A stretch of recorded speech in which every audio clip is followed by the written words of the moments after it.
How do you determine if the person you're chatting with is a real Sherman fan, a poser, or a normie? Well, quite simply, you give them the test. And what's the test? You show them this vehicle here.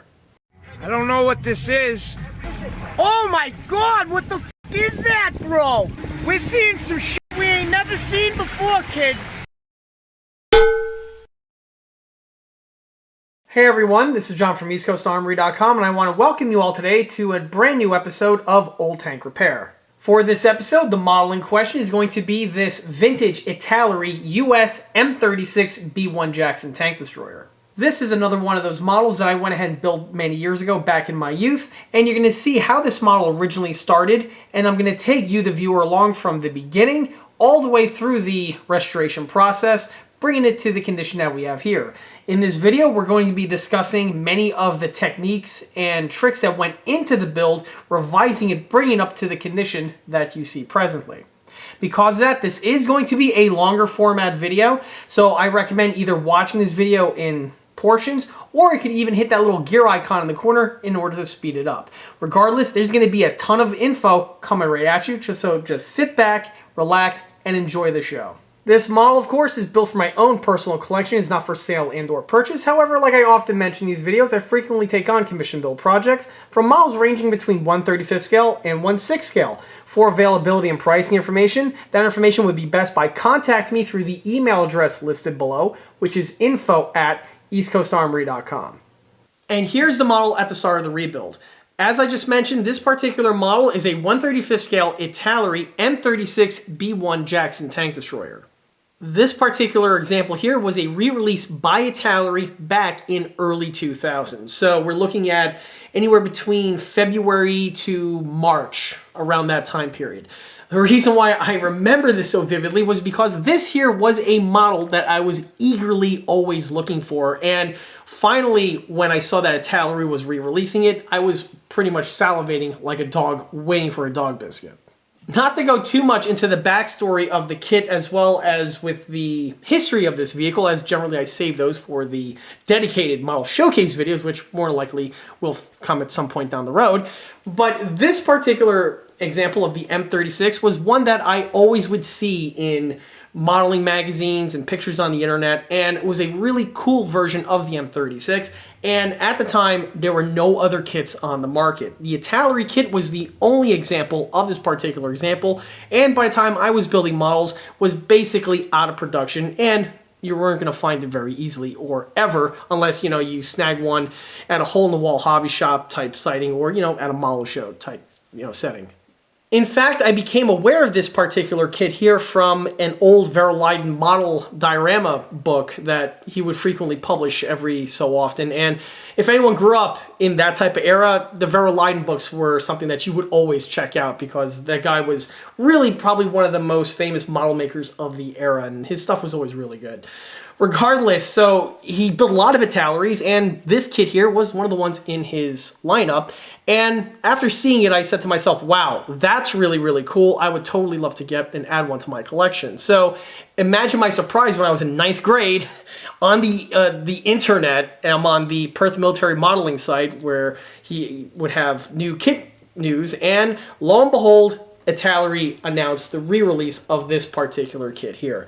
I saw that, I instantly went home, or I was on the school bus. As soon as I got home, I was able to call one of my mail order companies that I always bought kits from, and I was able to order the thing. The vendor I purchased the tank from was known as Hobbyland. They used to advertise in the Fine Scale Modeler magazines back in the day quite often, so I was able to order a few kits from them from time to time. Regardless, the kit finally came in. I went ahead and built it. I built it up to the condition that we have here, and then afterwards, it just was another one added in the bookshelf in my collection, and there it sat for basically, 20-something years until today, where I think it's time that I go ahead and revisit it in order to give it the proper build that I think it deserves. As a quick side note, like I may have stated before, at the time, this was the only rendition of an M36B1 that was on the market in any flavor. If you were looking to build a rendition like this, your only other options were to kit bash something together where you get the old school Tamiya M36 turret and try to mate it with some kind of a M4A3 hull. But again, this was also haphazard because the M36 Tamiya kit itself was also an antique and was something that wasn't really readily come by. And, you know, that's just how the world worked for the longest period of time. In fact, it wasn't until very recently when you started to see some new tooling M36B1 kits make it on the market. So today, there are several examples out there that are made with much more modern tooling compared to this old school kit over here. But as we know from this channel, just because a kit is really old, it doesn't mean it can't be polished and turned into something that's fairly decent. One other thing I want to mention is that the M36B1 is definitely a misunderstood, lesser known, and really a forgotten about variant of the Sherman tank family. Specifically one that was a mainline vehicle that entered service and into production. Without fail, there is always that one person that pops up every so often, stumbles into a picture of one, and thinks it's the, you know, some alien technology that's just been unearthed. And it's always hilarious. I've seen, without fail, in some Facebook groups, like every other month, someone finds a picture and be like, is this real? Is this made from junkyard parts? Did someone just cobble this together? Or, oh my god, this changes everything. I never knew that this even existed. What type of tank is that? Is that an M26 Pershing turret? And sometimes it's really cringe when you have other people that don't know and they chime in too with their, you know, gems of wisdom. Oh, nah, some collector must have had one and threw it on because you didn't have an M10 turret or some nonsense like that. It's always hilarious when I see those. No, this is actually a legit American tank destroyer that did see service during World War II and enter into production. But again, it always throws people off. I'm pretty sure some people in the comment section are going to be like, I never seen that tank before. So it's always funny whenever those type of threads pop up. As for the build itself, you know, this is one of my youth builds, as are with most of the OTR builds that are in the lineup. I built it to the best of my abilities back then. You know, I will say that compared to some of the other OTRs, this one is not nearly as bad as some of the other models that we saw in their, you know, starting condition. This one here, well, you know, I'll bring the camera in closer so we get to examine this model a little bit thoroughly before, of course, the strip down. Starting with the suspension, since the tank is an Italeri-based Sherman, it does have the semi-functional suspension with the rocking bogie housings, which the intent was so that if you put this on a diorama setting, the model can contort to the terrain. That's what's supposed to do in theory. However, in practice, that's not really the case, and the functional suspension is kind of a detriment because of the material of the track. You see, when you install the track on a Italeri Sherman, the track material is somewhat stiff, and because of that, the tension is going to pull on the front and rear wheels over here, which are going to give it the Italeri bend, or as most people refer to it as, the rocking horse look. And this model here obviously does have that. I believe when I was building this one, I had the foresight to add a drop of glue in the last and first suspension housing, solidifying in place. However, you know, old glue being what it is, the tension seemed to have busted the glue seams, so the Italeri smile is clear and present. For the rear idler wheel, I made the mistake that I always warn about in these videos, where the rear idler wheels are not made out of rubber on a VVSS Sherman. They are steel, but, you know, young John, being what he is, didn't know that, and so he went ahead and painted it like some of the other modeling YouTube channels that are out there. But rest assured, this is something that's not going to stay once the model gets repainted. The remainder of the suspension appears to be built pretty clean. I'm not seeing any problems with it. There may be a seam or two here or there on the front sections of the bogie housings, but, you know, nothing too egregious.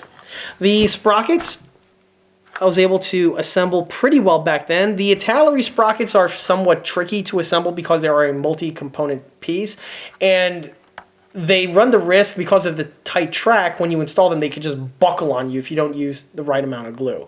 And if you use too much, it's too clunky, and if you use too little, the thing will just, you know, fall apart, and neither of which is something that is ideal. By the way, the same type of problem can also happen with a Dragon Sherman, because, again, the old school Dragon kits were based on, you guessed it, the Italeri Shermans.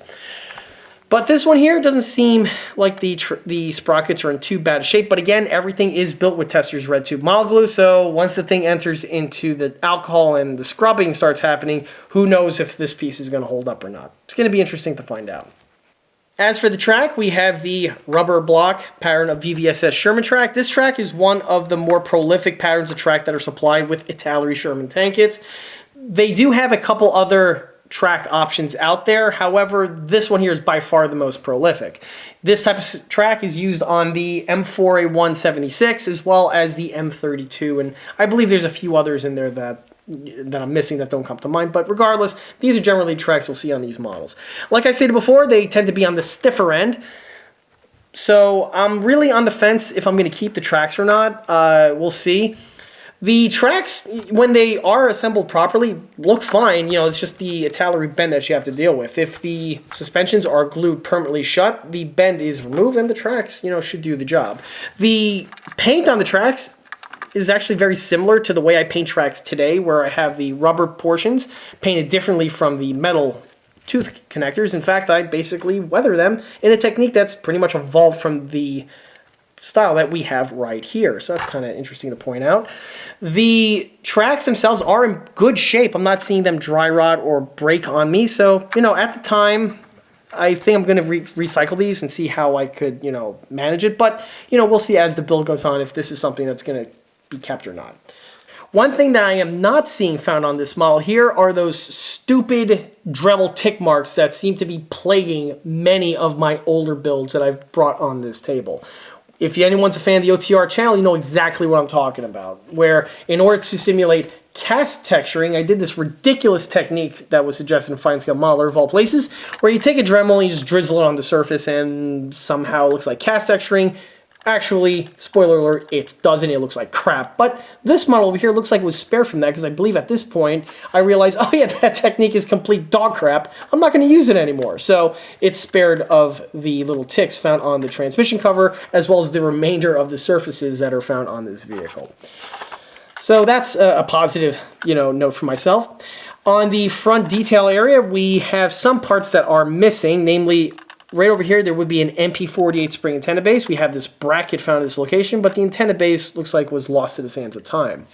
On these two areas here, interestingly enough, this is one of the only, I'm not sure if this is the case with more modern tooling, but for the longest time on these Sherman tank kits, this was the only one that actually rendered the side view mirrors that would have been found in these two locations. The Sherman tank, as everyone knows from my 1/6 scale videos, have these bolt-on side view mirrors which were basically lifted off of trucks or Jeeps, and this aided the driver during transportation duties where you could actually, you know, see around you. In combat, they wouldn't last that long or, you know, ever, and normally they would be removed, but the brackets would be kept in place. The Italeri M36B1 had that detailing just present with the kit, and it's just one of those noteworthy things I did want to mention. While on the damaged area, we have here a busted headlight brush guard. Quite typical for old model tank kits, specifically ones with detailing that's frail like this. Generally, these details don't even hold up during the rebuild process, so this is something I'm going to have to fix one way or another, but we'll see how that pans out as the video goes on. The headlights are painted incorrectly. At the time, I thought that small blackout light on top was actually a turn signal. That's why I painted it in red.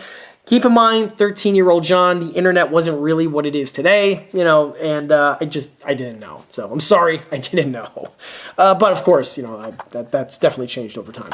Other than that, the front detail looks pretty good. On the top portion over here, we got some brush guards. The Italeri kit was definitely improved over to Tamiya's in this regard, where we have brush guards found on the periscopes. The brush guards themselves appear to be in decent shape. I'm not sure if they'll hold up during the paint stripping process, but, you know, so far they look pretty good.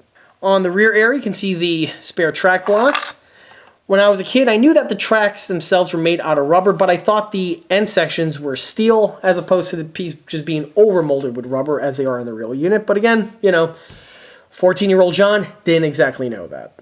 In order to illustrate the track link material, I guess the best way to illustrate that is by showing a real Sherman tank track link, which fortunately I have one in my collection.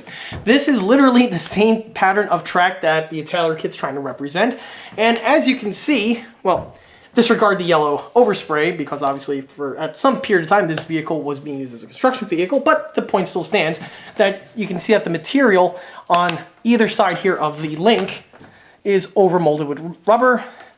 and the rubber is molded over the steel skeleton that's found on the inside. I might as well just leave this on the table and do the remainder of the review in this format. Oh, it's a deep burn. Oh, I could barely lift my right arm because I did so many. Aside from the pieces being improperly painted, the racks themselves are properly assembled. This is something to point out because with the way these pieces are assembled, generally they have the tendency on being shifted in a lateral motion like this. And this is generally more or less the case with individuals who are building these pieces that don't have a whole lot of experience with working with a piece with a bunch of sub-assemblies like one of these over here. So it's not uncommon to encounter one of these type of models that are in a, you know, a dollar bin or a flea market type setting where the pieces are kind of shifted in one lateral shift or another. But for this one here, that doesn't seem to be the case. They seem to be put on in a nice square manner, and, you know, this is something that should polish up pretty well.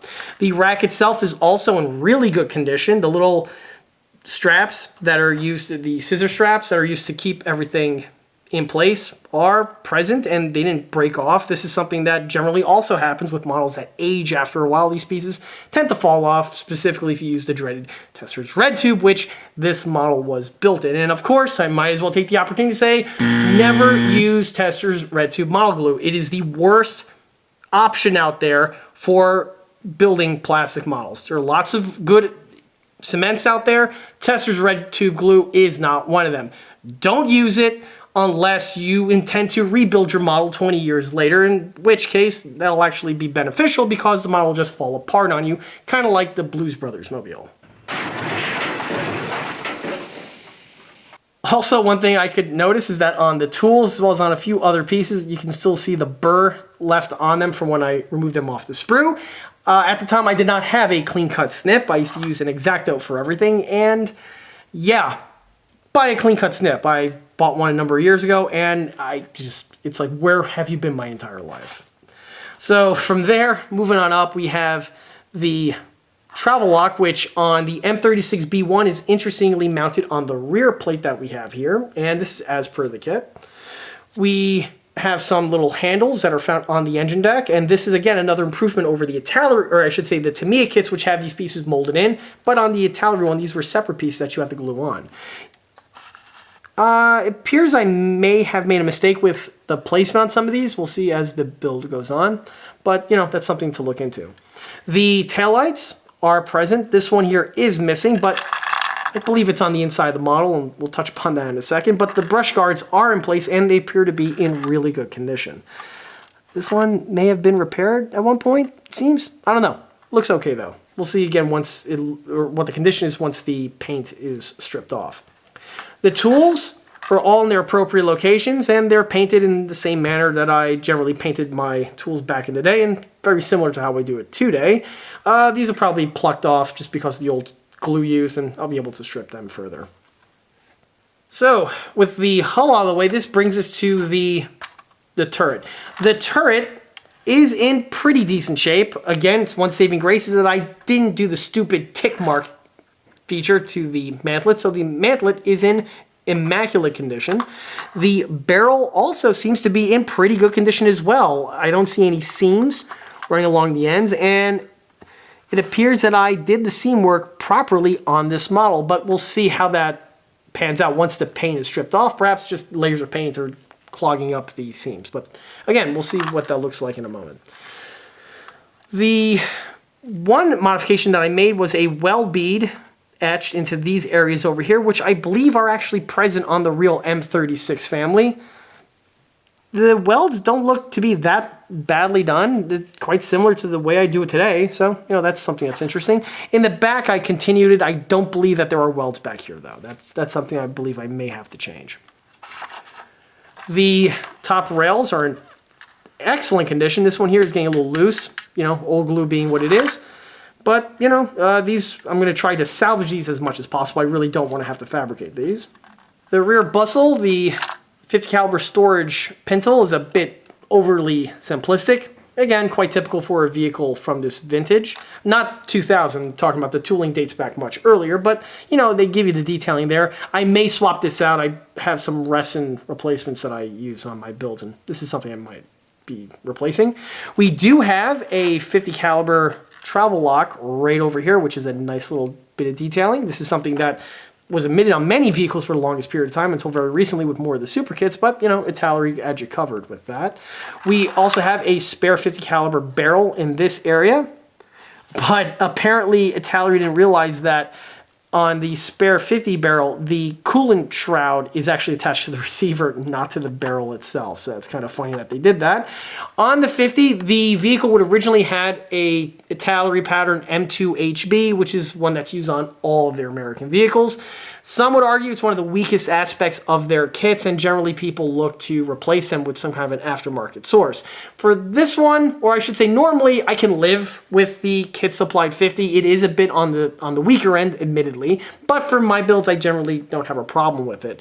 For this one here, that's going to be a different story because obviously the 50 is absent. It's just straight up missing. The yoke over here cracked and the gun just went off to Lost Party probably. But again, not a loss. If anything, I'll be able to replace it with a 3D printed version that, you know, has been mentioned on several of these other videos. So that's something I'm going to be touching upon as the video progresses.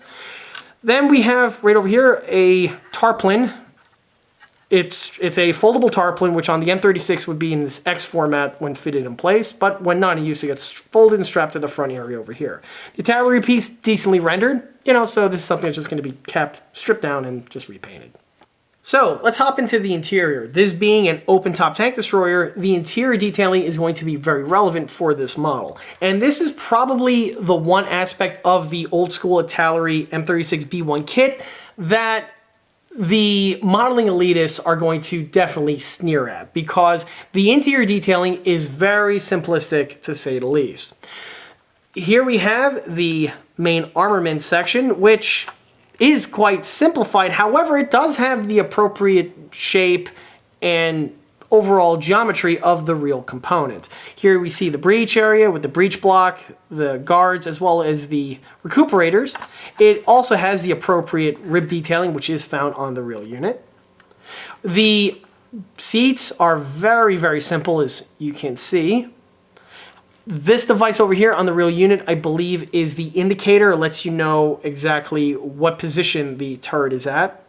And this mechanism over here, I believe, is supposed to be the turret turner.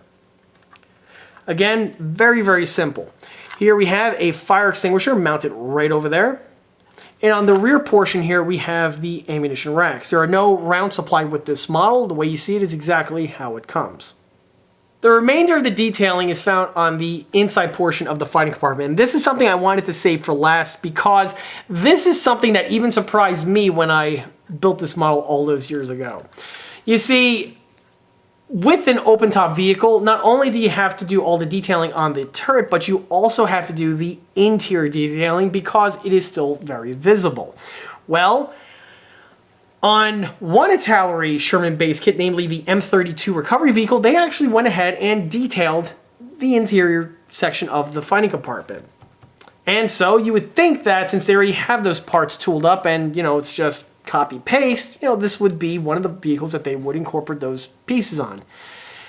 You would be wrong. In fact, what you see here is actually just a pan. What Italeri did for the interior portion of the M36 turret was actually take a page from what Tamiya did in the 70s, which is to mold the interior floorboards of the fighting compartment on the bottom portion here of the turret neck. There's a reason why this was done by Tamiya. First, it does simplify the build immensely. You don't have to deal with any of the interior detailing. You just got to paint the areas appropriately and, you know, you're all set. But also Tamiya did it because their tanks are motorized, and if you have batteries and a gearbox on the inside, but you need that inner detailing, this is one way to cheat to get it.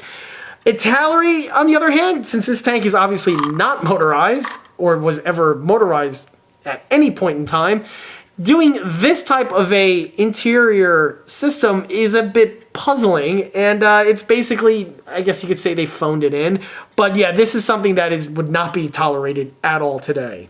But again, you know, it's part of the charm when working with an older kit like this. Me personally, I have no problem with it. I think it's kind of quaint, you know, seeing something like that. But this is something that I am going to have to deal with during this strip down and the repaint. But, you know, more on that to follow. Because the inside is a cavernous space, apparently there's some stuff on the inside that I, for some reason, went ahead and stowed. So we have here a figure who's missing a hand for both of his arms for one reason or another.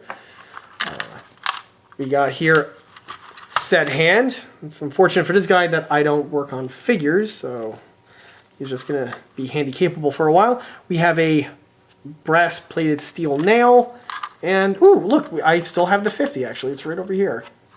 So as I touched upon, here goes the stock 50 that came with the set. It is your typical Italeri pattern M2HB with the open under portion of the ammo can. This is again quite typical for these pieces. Definitely not going to be recycling this, not because I think the gun is crap or anything, but again, I have a better version literally on hand. There's no reason to use this one. So this one here is just going to end up in my spare bin. And oop, I see something else running around on the inside. Oh, the taillight. There we go. So the taillight, like I touched upon before, was stowed on the inside of the vehicle. So there we have it. I have the taillight right here, so I don't have to cast a new one. And from here, well, there's nothing left to talk about, so let's go ahead and get this guy into the shop and ready to take the dunk. So here's the model back in the shop, and at this point, everything has been stripped down to its bare essentials where I could go ahead and get it ready for the dunk. Here you can see all of the tools that have been removed off of the model. These are basically going to be bagged and set aside because stripping the paint off of these pieces aren't really necessary because, you know, the layers of paint on them are fairly thin. On pieces like the track racks over here, I guess I could just, you know, hit that with a cotton swab and I'll be able to do the same job. One of the track racks disintegrated when I took it apart. All the parts are there, but, you know, the red glue did what it usually does best. On the topic of the red glue, while I was removing some of the parts, I gave the turret a quick little tug, and lo and behold, the upper and lower halves separated, which is a really good thing because this now allows me to get full access into these areas over here to strip the paint. On the topic of paint stripping, the paint that you see on this model here is made exclusively of Tamiya Olive Drab, which is an acrylic paint, and as we know, acrylic paints are really susceptible to getting dislodged by denatured alcohol. The only place where the denatured alcohol is going to have no effect whatsoever is on the white paint used on the lower portion of the pan. The white paint you see here is just flat white spray paint, and as we've seen on a number of these builds, denatured alcohol has no effect on this type of paint. Same thing is also going to be true for the tracks. The tracks were painted with flat black spray paint, as I used to do that at the time, and I don't recommend that anymore. Don't use flat black spray paints on tracks like this, but regardless, the spray paints were utilized, and so I'm not expecting a whole lot of paint to chip off of these areas over here. The rust paint is latex, so that is going to dislodge. On the tracks themselves, now that they are off the model, I could see that I went ahead and added a little bit of wire to these two locations where the two track sections connect. I'm not sure, I don't remember if I had a problem with the tracks popping off on me due to the tension found on these tracks. This is something that can happen with these stiff pattern of tracks, either that or you'll break something, or if I did this as a preemptive measure because it wasn't my first rodeo. But regardless, I'm still again on the fence if whether or not I'm going to be keeping these, so stay tuned on that.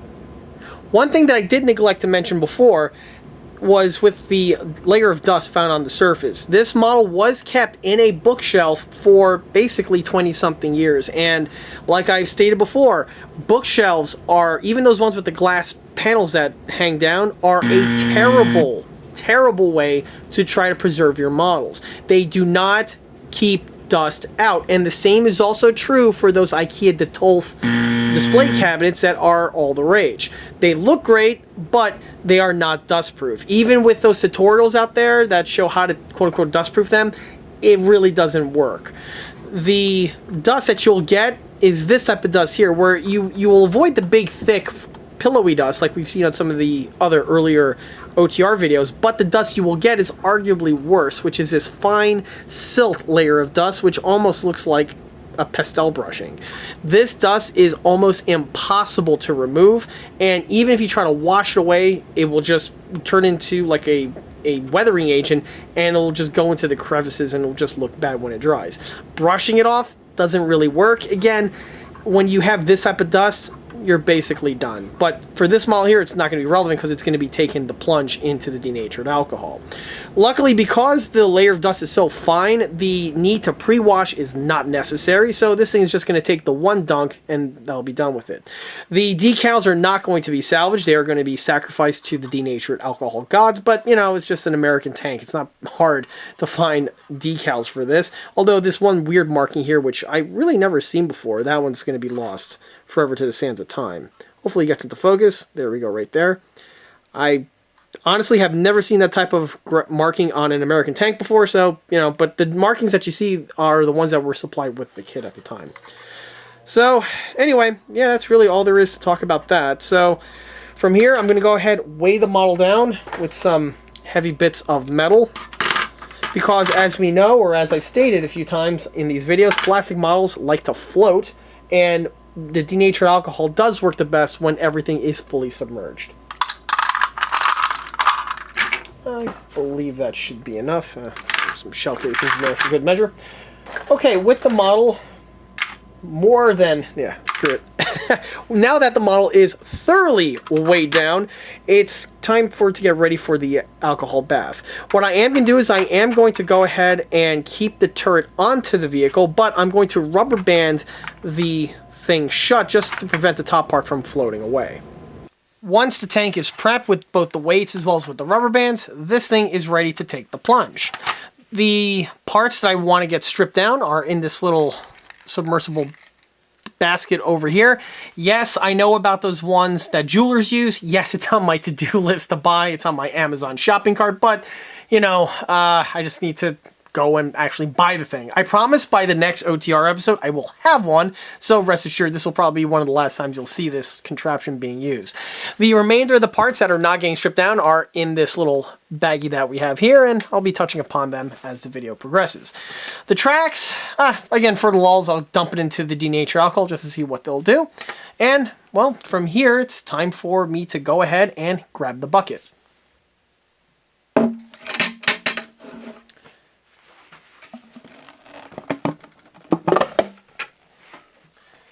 Okay, so our old friend, the bucket of denatured alcohol, is here on the table. The tank is ready to take the plunge, but you know what time it is. Time for the court-ordered safety briefing. Denatured alcohol is a pretty serious substance, so you want to take the proper safety precautions when working with it. You do not want to get this stuff on your skin, which is why I am wearing rubber gloves for this scene. You do not want to get this stuff in your eyes. You definitely don't want to do that, so wear safety glasses. You want to use it in a nice open environment, and when you're using it, you might want to wear a respirator just to avoid any fume inhalation. And of course, the last thing that is the most important thing to mention about denatured alcohol is you don't by any which way want to drink it. Don't be a horse's ass, and you'll be able to work with the stuff just fine. With the safety Sally stuff out of the way, you get to see what the bottom of the bucket looks like with the denatured alcohol completely still. All of the silt on the bottom is all the paint that was stripped off of the various models that were talked about in the OTR lineup, and you can even see several remnants of broken parts that were just not salvaged during the builds and fell off during the paint stripping process. On the left over there, that's one of the swing arms from the JS3. I believe there's probably a few individual track links floating around or buried into the silt, and you do see a bunch of curled up old water slide decals that are just, you know, left on the bottom here of the pail. I don't, by the way, clean these things out. Basically, after the model gets stripped, I put the top back on, and off in the corner it goes, waiting for the next OTR build. But, you know, it's interesting to see all the silt build up as the builds go on. With that, it's now time to make some more silt, as well as some more crinkled up water slide decals by having this thing take the plunge. Alright, here we go. Dropping in 3, 2, 1.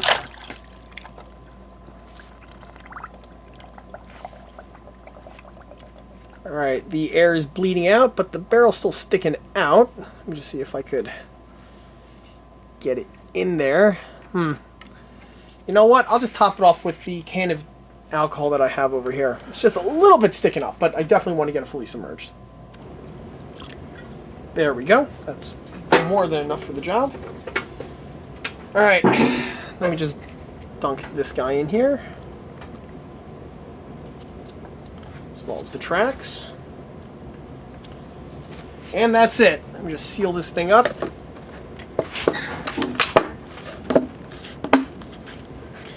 Alright, now it's time to set this thing aside, let the denatured alcohol run its course. In the meantime, I'm going to go ahead and put this in a cornered shop where myself or any other passerby can't kick this thing, causing an even bigger mess. So, let me go ahead and do that. Let's jump ahead to when the denatured alcohol did its job. 1 week later. Okay, so, as the title card just indicated, this here is about a week after the events in the previous scene. So, I'm pretty sure the denatured alcohol has fully run its course, and whatever didn't come off is probably never going to come off at this point. So, let's go ahead and crack this thing open and see exactly what the outcome is of the parts on the inside. So as you can see, everything looks really tranquil right now, but I'm pretty sure things are going to change the second the rough bristle paintbrush here makes contact with the model surface. So, no need to procrastinate any further. Let's go ahead and begin the stripping process. So, but first, I'm going to need some kind of a soundtrack. So, let's see now. No. Ah, that'll work. Time to dig in.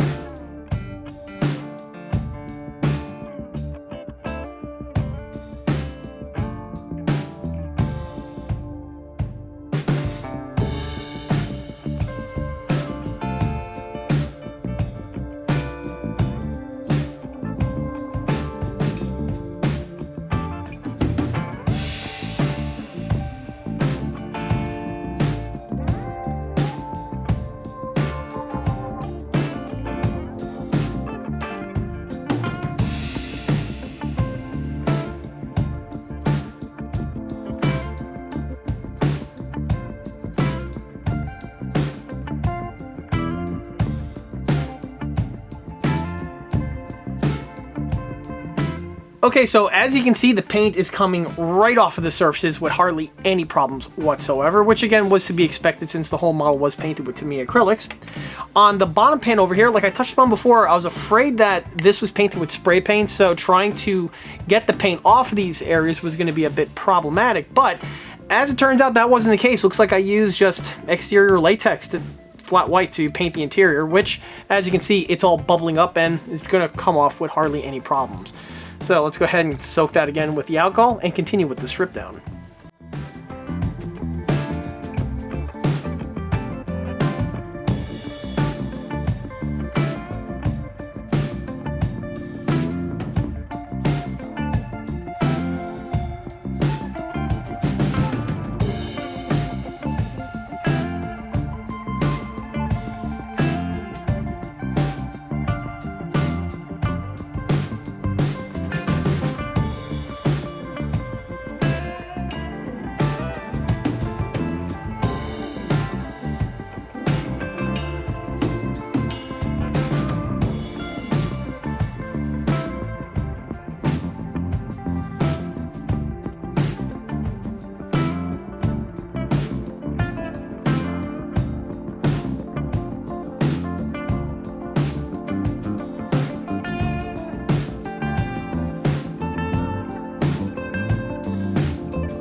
With the paint fully removed and with the surfaces thoroughly dry, at this point here the model's ready for the rebuild.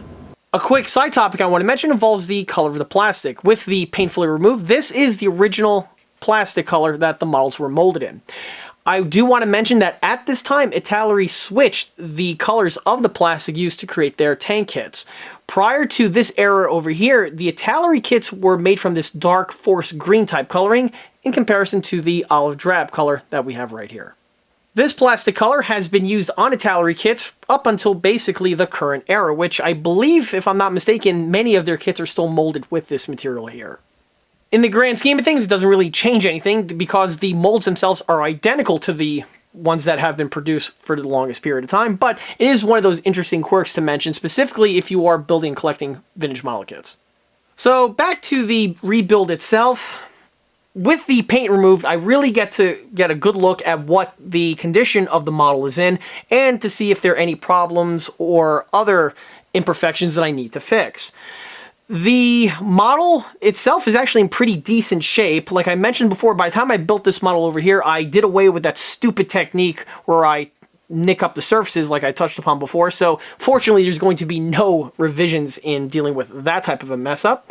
However, with the hull, there are some problems with the lower hull that I noticed with the paint stripped away.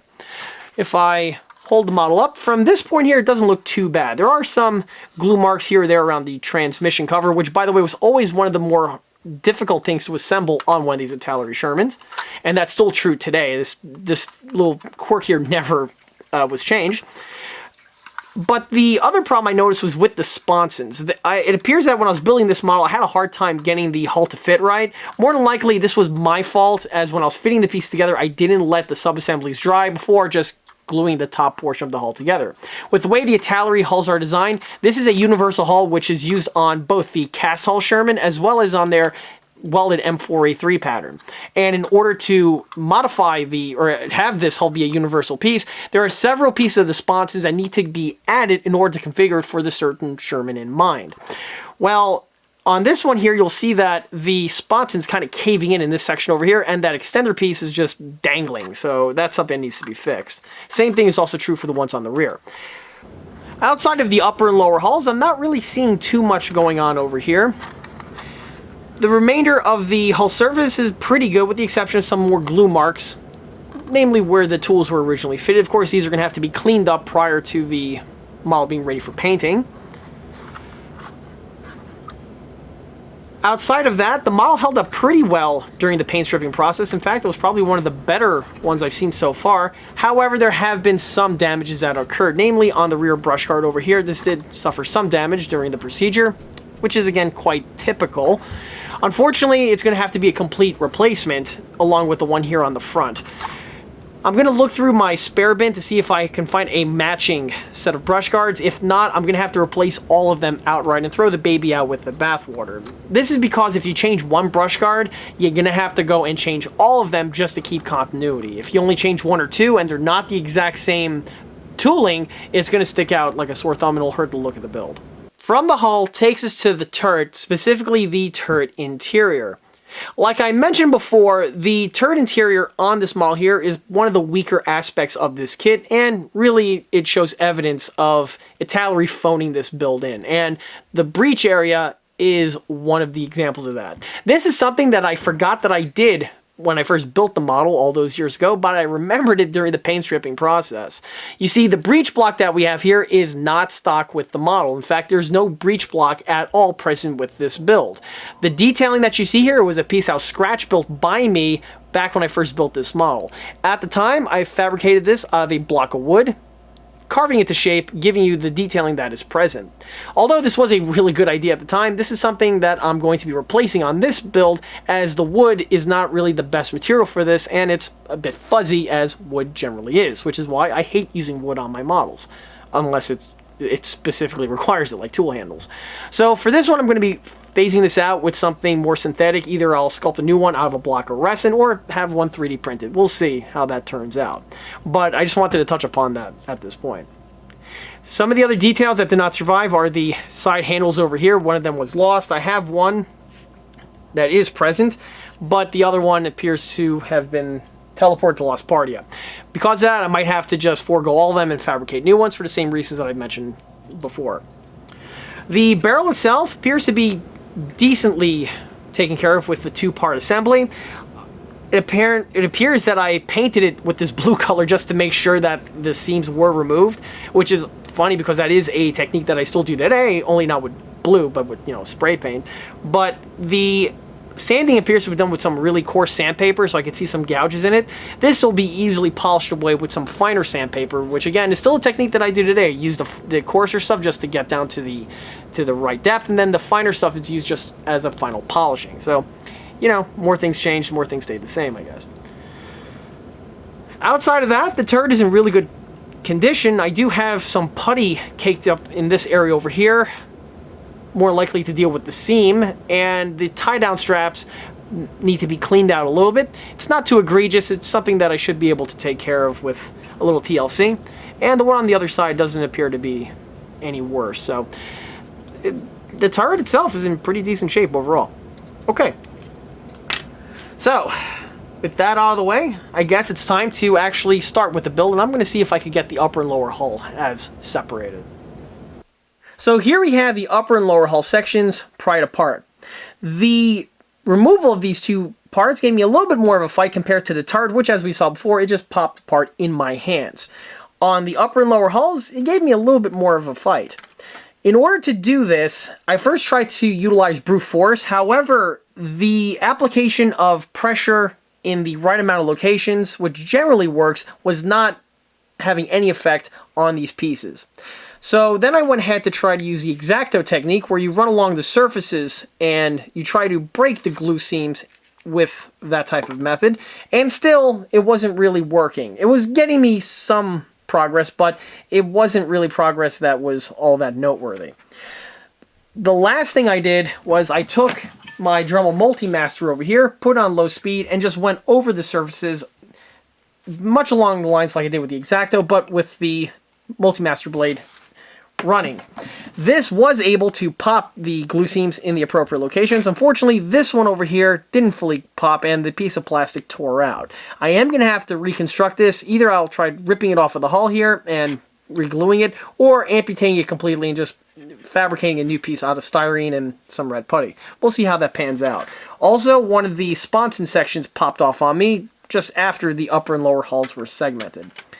With the model now in this condition over here, I could go ahead and make the appropriate repairs to the sponson sections on both the front and the rear. Oddly enough, with the one breaking off in the back, it should make the repair job a little bit easier.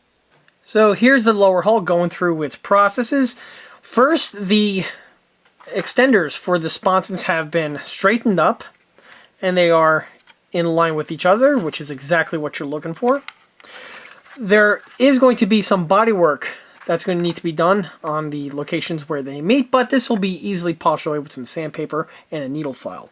The sprockets are currently connected, and this is done as per the kit, where you actually have a little washer that gets inserted onto the stem, and then you melt or glue the other end, keeping it in place, and allows it to freely rotate. The system does work, but like I stated in the Italeri Yak Panther videos, it's a bit problematic when it comes time for a track installation, but more on that is to come. Back to the model here, so you'll see that there is a small little shift. Like I said before, it's got to be polished away with some sandpaper and some needle files. Hopefully the sprocket shouldn't get in the way, and I'll be able to do the job. On the broken section of the sponson, here you can see it going through its rebuilding process. The first thing I did was I glued a 1/4 inch wide plastic strip to the sponson, and then I carved another section of plastic strip in order to fill in that curved out section that was found, or that was missing off of the sponson. Now that the glues are set, I can actually go ahead and remove the excess material, leaving for the filled in area, and then I could add the putty to it in order to blend it in from that point onward. So far, so good. From here, let's go ahead and start the sanding and cutting process.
So after a number of passes with the sandpaper, you can see that the sponsons are looking really, really good. The seam work is basically wrapped on both of these sides. This portion over here needs a little swipe of red putty, but I'll touch upon that in a moment. One thing that I do want to show, though, is if you come across a situation where you need to sand something down, but you don't have clear access to, there's this one technique that you could try to implement that should be able to help you out. You see, normally on a build like this, I would have plenty of access to the sponsons because on my builds, I like to paint and assemble, or I should say install, the VVSS at the tail end of the build. However, on this one here, you'll notice that the VVSS and the sprockets are attached to the vehicle at this time. So I don't have that luxury of having this area totally cleaned off. Which, by the way, if you are building a fresh Sherman model, do not do this. This should be installed at the very tail end. It's just best for painting in that regard. Anyway, back to this one over here. So if you need to get in here and polish down this section of sponson, it's really hard to do that because of all these inhibiting factors. Well, if you just take sandpaper and you just bend it, yeah, you could probably get in there and do a bit of work. However, you're not going to be sanding it down in an even plane, okay? Because the sandpaper is flimsy and it's just going to bounce out of the way when it comes to the location where you really need to sand it. One technique that's a really quick and easy one that'll help immensely is to give the sandpaper a bit of a backbone. And the way to do that is with nothing more than a popsicle stick. I just take the stick, put the sandpaper around it like this. You can even bend it to the point where you can grasp it on either end, which will tighten up the sandpaper. But the wood on the inside will act as a brace, and it'll keep it nice and stiff and allow me to get in here and to polish down and really focus on the areas that need to be sanded away to leave for the appearance that you can see right here on this build. This is the type of technique that you're not going to use all that often, but it's one of those interesting techniques to have in your toolbox in case you encounter a situation like this that, you need a little bit of extra help with. So with the sponsons blended away, the next thing I'm going to do is add a little swipe of red putty over here, polish that down, and then once that's complete, I'm ready to install it to the upper. When it comes for the fit on the upper, I'm having a little bit of, not difficulty, but I'm seeing a few snag points on the rear section over here. In fact, this is probably why the lower hull was installed in the way it was. You see, on this model over here, I am going to have to do a little bit of hand fitting to the rear sponson sections so that the piece can fit in with less effort. And it's actually starting to come back to me exactly what happened. I glued these pieces on. I went to install the upper and lower hull when everything was still wet. It wasn't really sitting right, so I just put pressure on it, and everything bent to the way you saw it, solidifying in place, which is definitely something that you don't want to do. So for this one here, what I'm going to do is I'm going to hand fit the rear sponson area by just removing a small finite amount of material on each of these sponson sides. This is something that has to be done gradually by eye, where you're going to remove a little bit of material, test fit, and then adjust accordingly.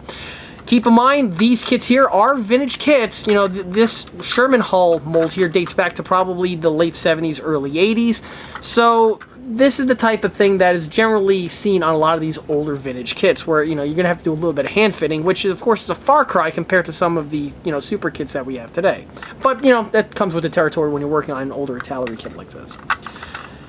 In order to polish it down, sandpaper, needle file, have at it. Just, a few swipes, test fit, and rinse, wash, repeat. Also, one thing I want to mention on the inside portion here of the upper, I cleaned up, for as best as I could, the sections where the sponson makes contact with the upper hull. Keep in mind there were some chunks of glue and plastic shards remaining from where the two halves were glued together, and these need to be removed in order to clear the space to have the upper and lower fit together. If you spend a little bit of time cleaning up these areas on both the lower and the upper, the installation will go by a lot easier. Now, this is specifically true for this example, namely with the sponson sides, because it's a rebuild. If you're building this thing fresh out of the box, I doubt that this is something that you're really going to have to pay attention to. But the rear section here of the sponsons, that's another story. That is something that even on a new kit, you are going to have to pay some attention with and do some hand fitting to get it to fit just right. So at this point, the lower hull has all of its bodywork complete and it's ready for the next step. And on the upper hull here, there's one or two things I need to do before I could get it secured to the lower.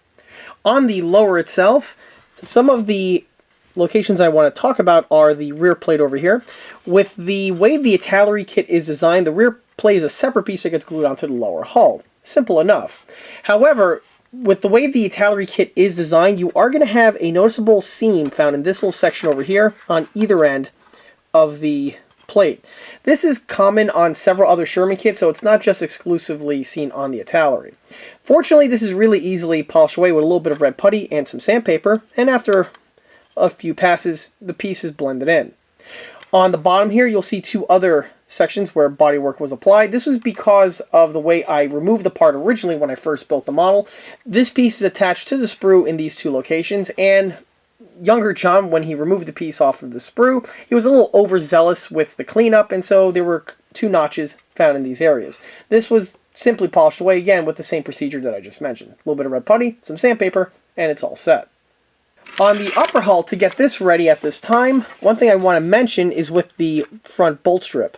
The bolt strip is decently rendered on the Italeri kits. However, the kits do have this quirk where there are injection pin marks found on the surface here, and they are quite pronounced. You can probably see it right over there on the corner, and there's a few segmented in between. This is something that I'm going to address at this time, and it's something that's really easily taken care of with a little bit of sandpaper. Just a few passes, and the piece is blended away, and you're good to go. Also, at this time, you'll notice that the brush guards and the lift rings have been removed. The brush guards did not survive the paint stripping process, so they were removed outright. Unfortunately, I don't have any other spare brush guards on hand, so I need to pick up an aftermarket set, which I'll be touching upon as the video goes on. But since I have to replace one, I'm going to have to replace all of them, so that's why they were thoroughly removed at this point. Similar situation with the grab handle. The grab handle, or I should say the lift ring, was missing on the one side, so that has to be replaced. And if I'm going to have to fabricate one, you guessed it, all four of them need to be pitched. Back to the bodywork that needs to be done to the front section. Outside of polishing down those pin marks on the bolt strip, you'll see that there are several glue marks found in this section of the model. So these are also going to be polished down at this time before the upper and lower get reconnected to each other.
Okay, so this is post-production John talking. Apparently I forgot to mention this when I was going through the build, but one interesting quirk that the Italeri M4A3 Sherman tanks have is that with the side hull sections, there are these distinctive slight sink marks that are molded into the sides. I guess it has to do with the way the molds are designed, with the shrinkage of the plastic when it's molding and all that good stuff. But the thing is, if you look at one of these kits a certain way in the light, you will see these divots found on the side hull portion. Obviously, this is something that is less than ideal. So for my build here at this time, I went ahead and applied some bodywork to the sections. And once the bodywork was added, I'm just sanding it down briefly with just some fine sandpaper. Obviously, just some hand sanding is all that's required, or just polish it down to a manner that is more representable. Again, it's something that it's really faint, so you could build your Italeri Sherman just fine, and it's something that you may or may not really notice, but for me, it's something that I always wanted to address on this build, and obviously now I have the opportunity to do so. Once the sanding is out of the way, you can see that the hull is much more refined, and it just makes for a better build. However, one quick thing I do want to mention, and it's a hazard if you're going through this procedure, is that on the bottom portion of the hull there is the side skirt mounting rail strip that is integrally molded on. It's a nice bit of detailing. a little bit simplified, but we'll be touching upon that as the video progresses. However, the piece is definitely something that I want to reuse on this build, so if you are going through the procedure of sanding down and polishing down those divots, be very careful when you're sanding it down around that section of the mounting rail. Obviously, you can easily hit it, and it's something that can easily cause some collateral damage during the sanding process, and then it's just going to leave you, the builder, to have to do a little bit more work.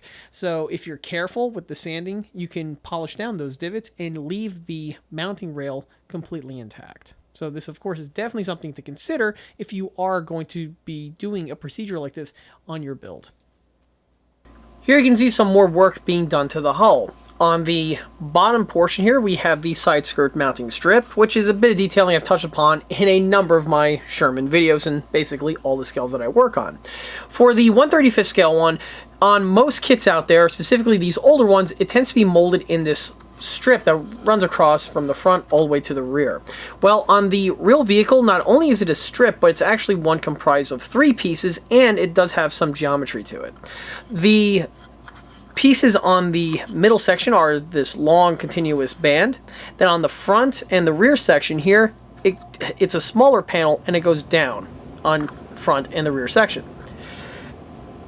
On the model here, I went ahead and added the little cut by just carving it into the plastic over here very carefully with a very sharp X-Acto knife and also with a needle file. After a few swipes here or there, I was able to get the appropriate geometry for both of these pieces. The next thing I did was I added the cut line. This was also done with a needle file, and I just scribed the little sections in on the appropriate locations. The last thing I did was with a pin vise and a really small Dremel bit, which I have right over here, and the Dremel bit that I used is that diameter. And by the way, the vendor for this I have listed right here in the section below, as well as also found in the video description. With that bit and with that pin vise, I was able to carefully drill out all of the indentations required for the side skirt perforations. These actually do have a method to them, like for instance on the first and last sections there are 4 holes total, and then they are evenly spaced, and this is just something you could continue on the main strip. With the side skirt rails out of the way, the next thing I'm going to tackle are the weld beads found on the front sections of the armor and the rear sections of the armor plate. Originally the kit, I believe, had these details molded in. It's hard to say for certain, I'm a bit hazy on this, but at some point I believe I tried to etch it in with a Dremel just to give the model a little bit more accuracy.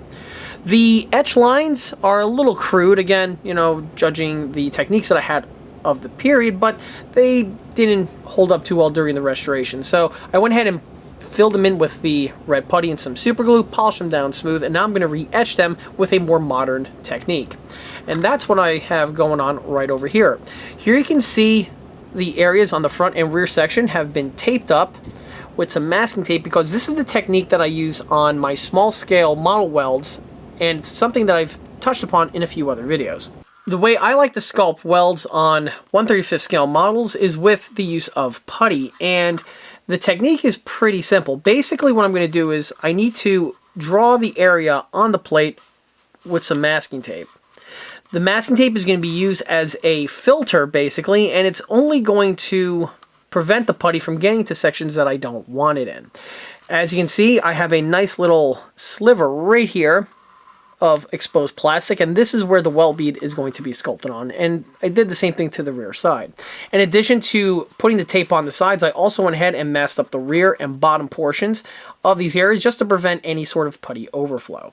Basically what I'm going to do is I'm going to take a smear of red putty, apply it to these sections, and add the little lines with a X-Acto knife. Once the putty's set, you peel off the tape, and you're going to have the weld bead perfectly sculpted at the appropriate size remaining.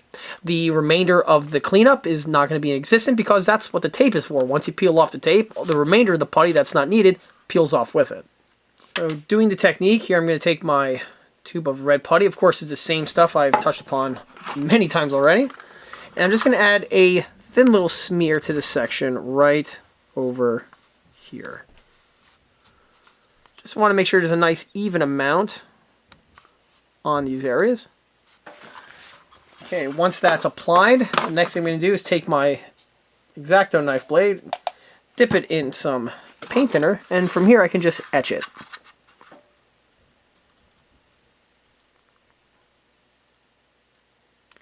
The paint thinner helps prevent the putty from sticking to the blade, which will give you a cleaner result for a weld.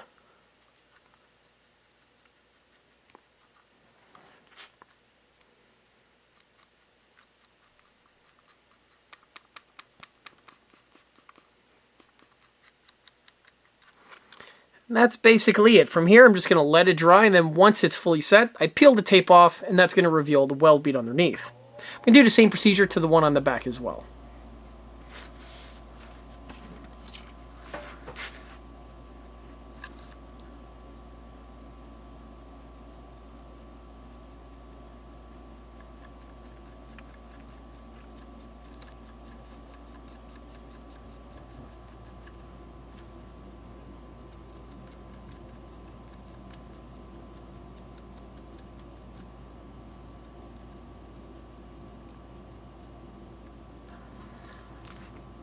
One benefit that this technique has is that this putty tends to dry fairly quickly, specifically when applied in a thin layer, and obviously with the amount of material used on these weld beads, that's going to be the case.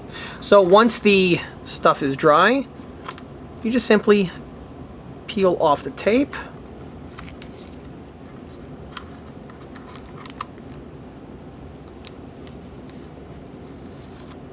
And once removed, you'll have your nice crisp weld bead in place.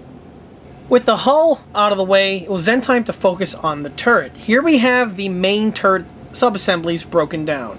This is the bottom pan, the top pan, the mantlet, and the main armament itself. Since the previous scene where everything was stripped down, the unit was repainted. All the sub-assemblies have been remounted at this point, and at this point here, the unit's ready for final assembly. So here's the floorboard all rebuilt and repainted, with also all of the components remounted in place. One thing that's interesting to point out is with the paintwork done on the interior portion, this was done exactly in the same way that I did back when I first built the model when I was younger, for the exact same reasons. It's a case in point scenario. If it's not broke, don't fix it. With the way the Italeri kit is molded with that descending bucket, this does handicap you somewhat in how you can render out the interior detailing of this vehicle. However, one quick little hack that you can do to really get the best of both worlds is you paint the floorboards with the base color of the vehicle, or in this case olive drab, while only the side sections are painted in white. This gives the illusion that the inside is fully painted in white, and then you have the floorboards in green, as would be on the real vehicle. The white sections were painted via a paintbrush, and it was just, white latex house paint that was thinned down and painted in a number of layers in order to build up the opacity, while the floorboards were, I believe, painted with the airbrush originally, and then also touched up with a paintbrush if need be. The other thing I do want to mention is with the paintwork, and this again another common question that I get, is how exactly do you paint an open top American vehicle, and would be in this format. The interior of the vehicle is all in white. This helps with light distribution and a bunch of other positive benefits. However, the floorboards, specifically the ones over the fighting compartment, are green, or the base coat of the vehicle being olive drab. This is done so that if you could see probably from this video over here, if you stare down at the piece, you're going to be greeted with green as opposed to white. Why this is relevant? Well, it's because this better helps with the vehicle's concealment. If you're in an airplane or a spotter plane or anything, and you look down and you see the vehicle, you're not going to have a nice, bright, shiny white object greeting you, thus giving away the vehicle's position. This is a common mistake that several people do make out there, and it's something that is definitely best avoided by just simply painting the floorboards green. On a similar note, a similar thing is also relevant for tank hatches, but again, that's more or less a topic for another day. This type of format, by the way, is true for not just the M36B1, but the M36B2, M18 Hellcat, M10, and also the M8 HMC. And I wouldn't be surprised the M8 Scout Car is also similar in this regard. On the upper section, same is true for the molded in, or I should say the kit supply components. Here we have the racks, shell racks, as well as the fire extinguisher, and these were just cleaned up and then remounted to their appropriate locations.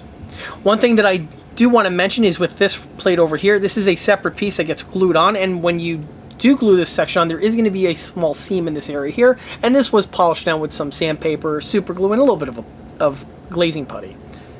Once the unit is polished away, it makes for a nice seamless appearance, and it better replicates the real one, because of course the seam there is a bit unsightly, as it wouldn't really be there on the real vehicle. The remainder of the bodywork entailed polishing down some sculpted weld marks that I added when I was younger. Those were polished down with some sandpaper, leaving for a better appearance. The only other thing to mention on that note is over here we can see some welds found in this section, which are there on the real one. However, these ones here are a bit crude, so they are going to be cleaned up, but this is going to be done after the upper and lower sections together, and I could go ahead and take care of it in one swoop. However, the biggest detail element of the turret, of course, is the breech interior. And this is where the Italeri kit was a bit on the softer end. As we recall, it's missing the actual breech block, and the guards that were found on the side portions are very basic and generic in shape. Now, truth be told, I was actually going to just keep the original configuration, just, polish around it as I generally do. However, during the course of the paint stripping, the panels for the guard, one of them fell off, went off the lost partia, and it was lost to the sands of time. No worry, generally I have another vehicle of the same type in the stash, and I generally build both of them together, and that one's basically used as a parts donor in case I lose a part or two, or maybe a part's already missing. I can make a mold of it and cast a replacement.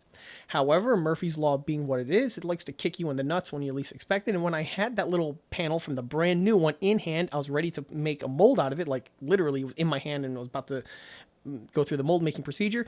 It slipped out of my hand via butterfingers, hit the floor, teleported to Lost Partia, and after a few moments of intense rage, I said, you know what, screw it, I'm going to go ahead and just 3D print some new ones. And since I'm going to be 3D printing the guards, I might as well go ahead and tool up a bunch of other components in order to better enhance one of these older Italeri or just M36 Jackson kits in general. And that is precisely what you see here. Or this one here is a pre-production sample. I'm going to be touching upon that momentarily. These parts here are all 3D printed out of HD material, so they do have some nice crisp detailing on them, and they are far superior to the original kit components that are supplied with this kit, and probably with a few other kits that are on the market.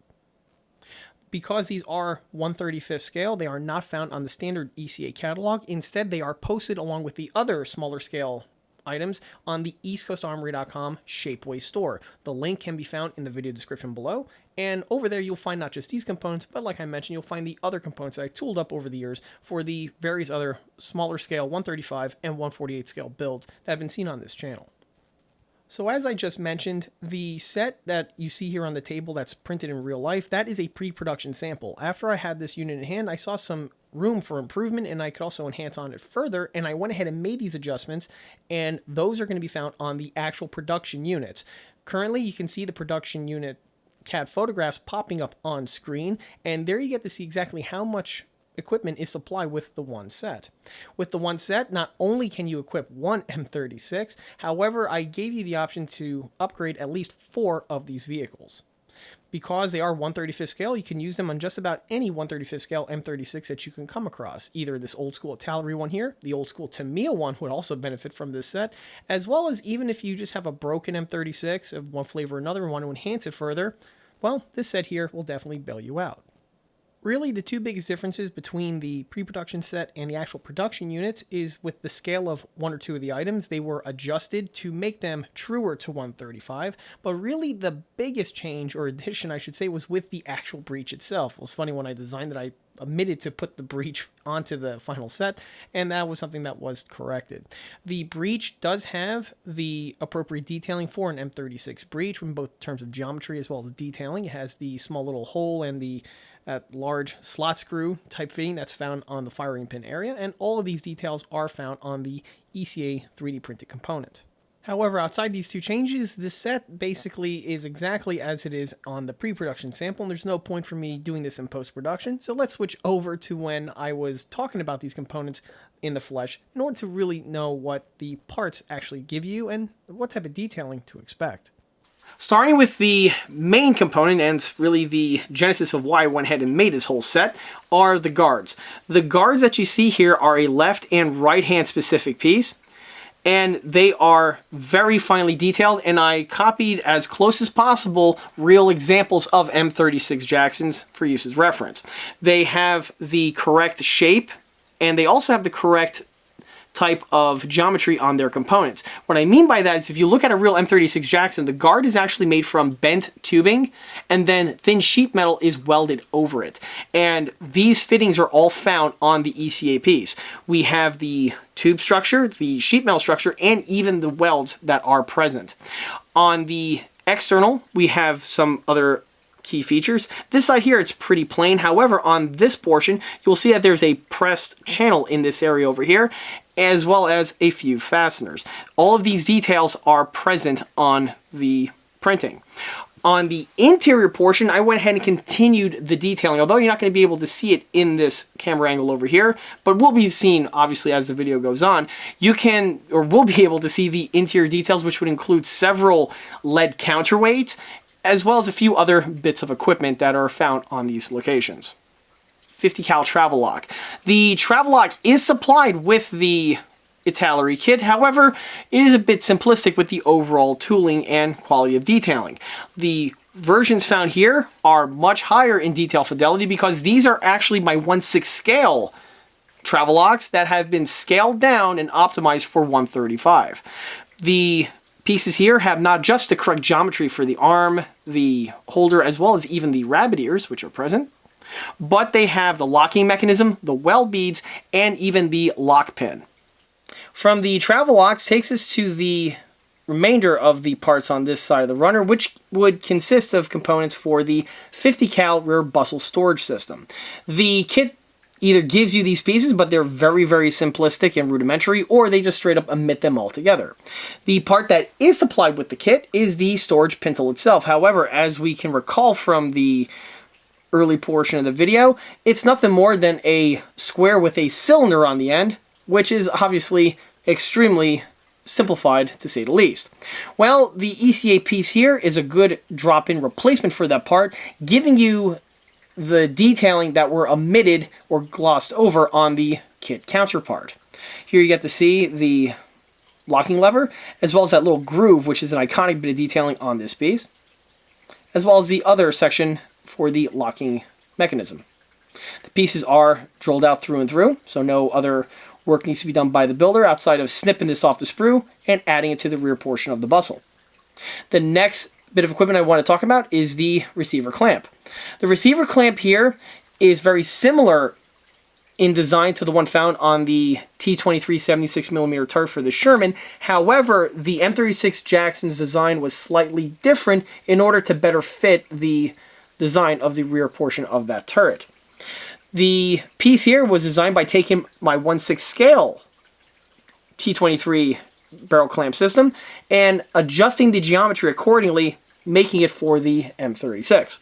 The piece, even though it's not functional as it is on the 1/6 scale one, because, 135, but the piece still has all of the same detailing present, which would include the hinge mechanism, as well as the little locking mechanism, which hopefully comes out on camera. The pin that holds the locking pivoting system in place is rendered out, as well as is the hinge pin for the actual swinging portion that's right over here. On the other end of the sprue, we have the following components. The largest is the retracting 50 cal pintle mount. This was something that, again, was supplied with the kit. However, the geometry on the kit supply one was completely wrong. The kit one has a taper to it, kind of looks like a cone. However, the real 50 cal pintle mount was just a cylinder with this type of detailing. The unit that we see here is the 1/6 scale one, that again scaled down and optimized for 135. It has all of the detailing that's present on the 1/6 scale counterpart, with the exception of one or two things that just wouldn't print in this smaller scale. But the most important features that are present on the big one are found on this unit here, which would include the locking mechanism, the handle, the hinge work, as well as the securing fasteners. From the pintle mount takes us to these two mechanisms, which are the 50 cal barrel storage system. The M2, when put into the storage mode, would be removed off of the pintle, mounted to this pintle over here. The receiver section would clamp into that area, but the barrel is generally removed because, you know, the barrel just sticks out too much.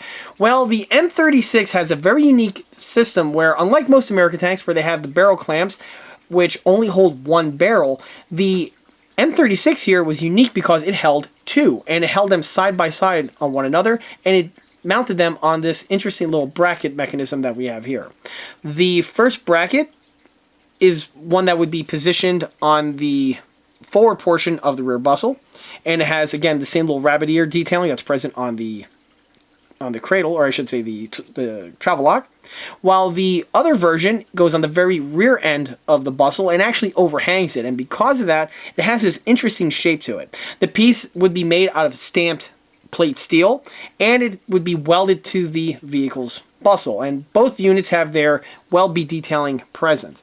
Also on this one here, you can see, hopefully it should pop out, but I actually went ahead and rendered out the little rivet details that would be present on the real unit, as these rabbit ear type clamps are riveted in place and all the rivets are present. That's not just true for these, but it's also true for the travel locks as well. On the 90mm, here we see the components that I touched upon before being 3D printed, fitted in place. And as you can see, it really gives the unit a much needed detail facelift. Of course, there are more features or fittings found on the real vehicle, but I didn't tool them up for this model here, and I just went with the following pieces. But even though it still is a huge improvement over the kit original. On the side protector wings, you get to see the little lead weights that are found right there on the top portion on this side, as well as that little cubby found on this portion over here.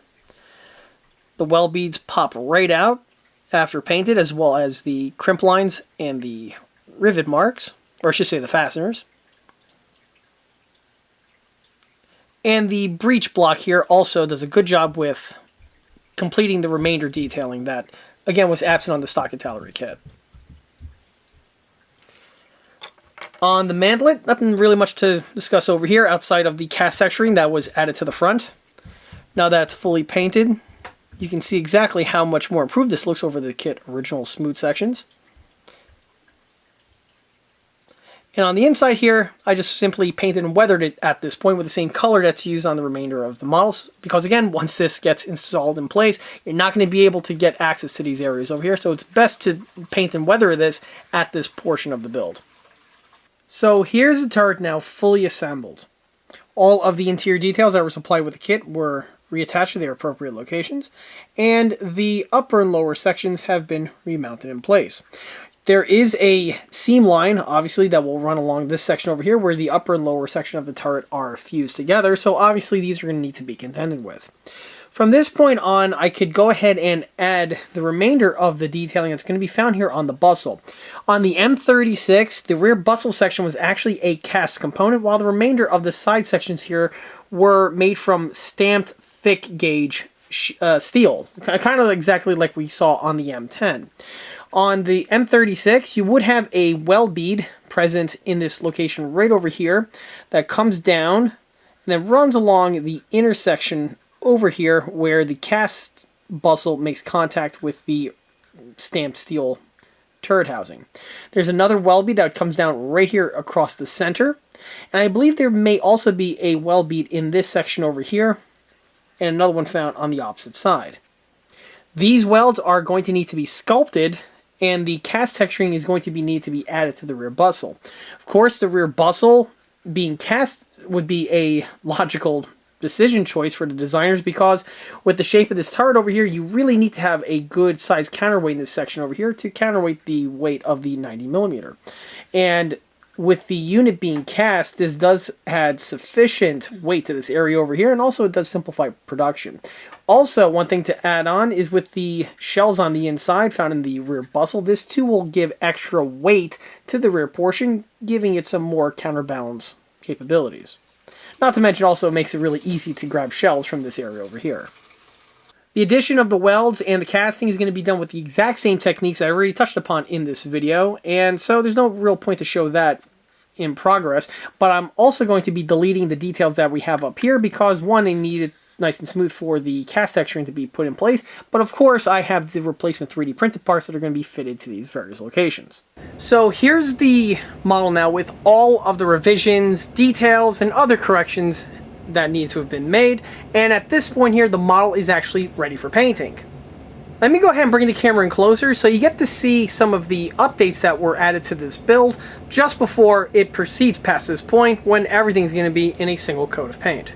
Okay, starting with the hull, at this point here you get to see what the revisions look like in finer detail.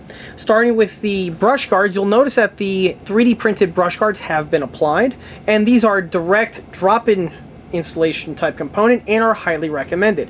If anyone out there is working on a Sherman or you're doing a rebuild on a Sherman like I am here, the 3D printed brush guards are something that can easily be added to spice up the build without adding all that much extra work on the end of the builder.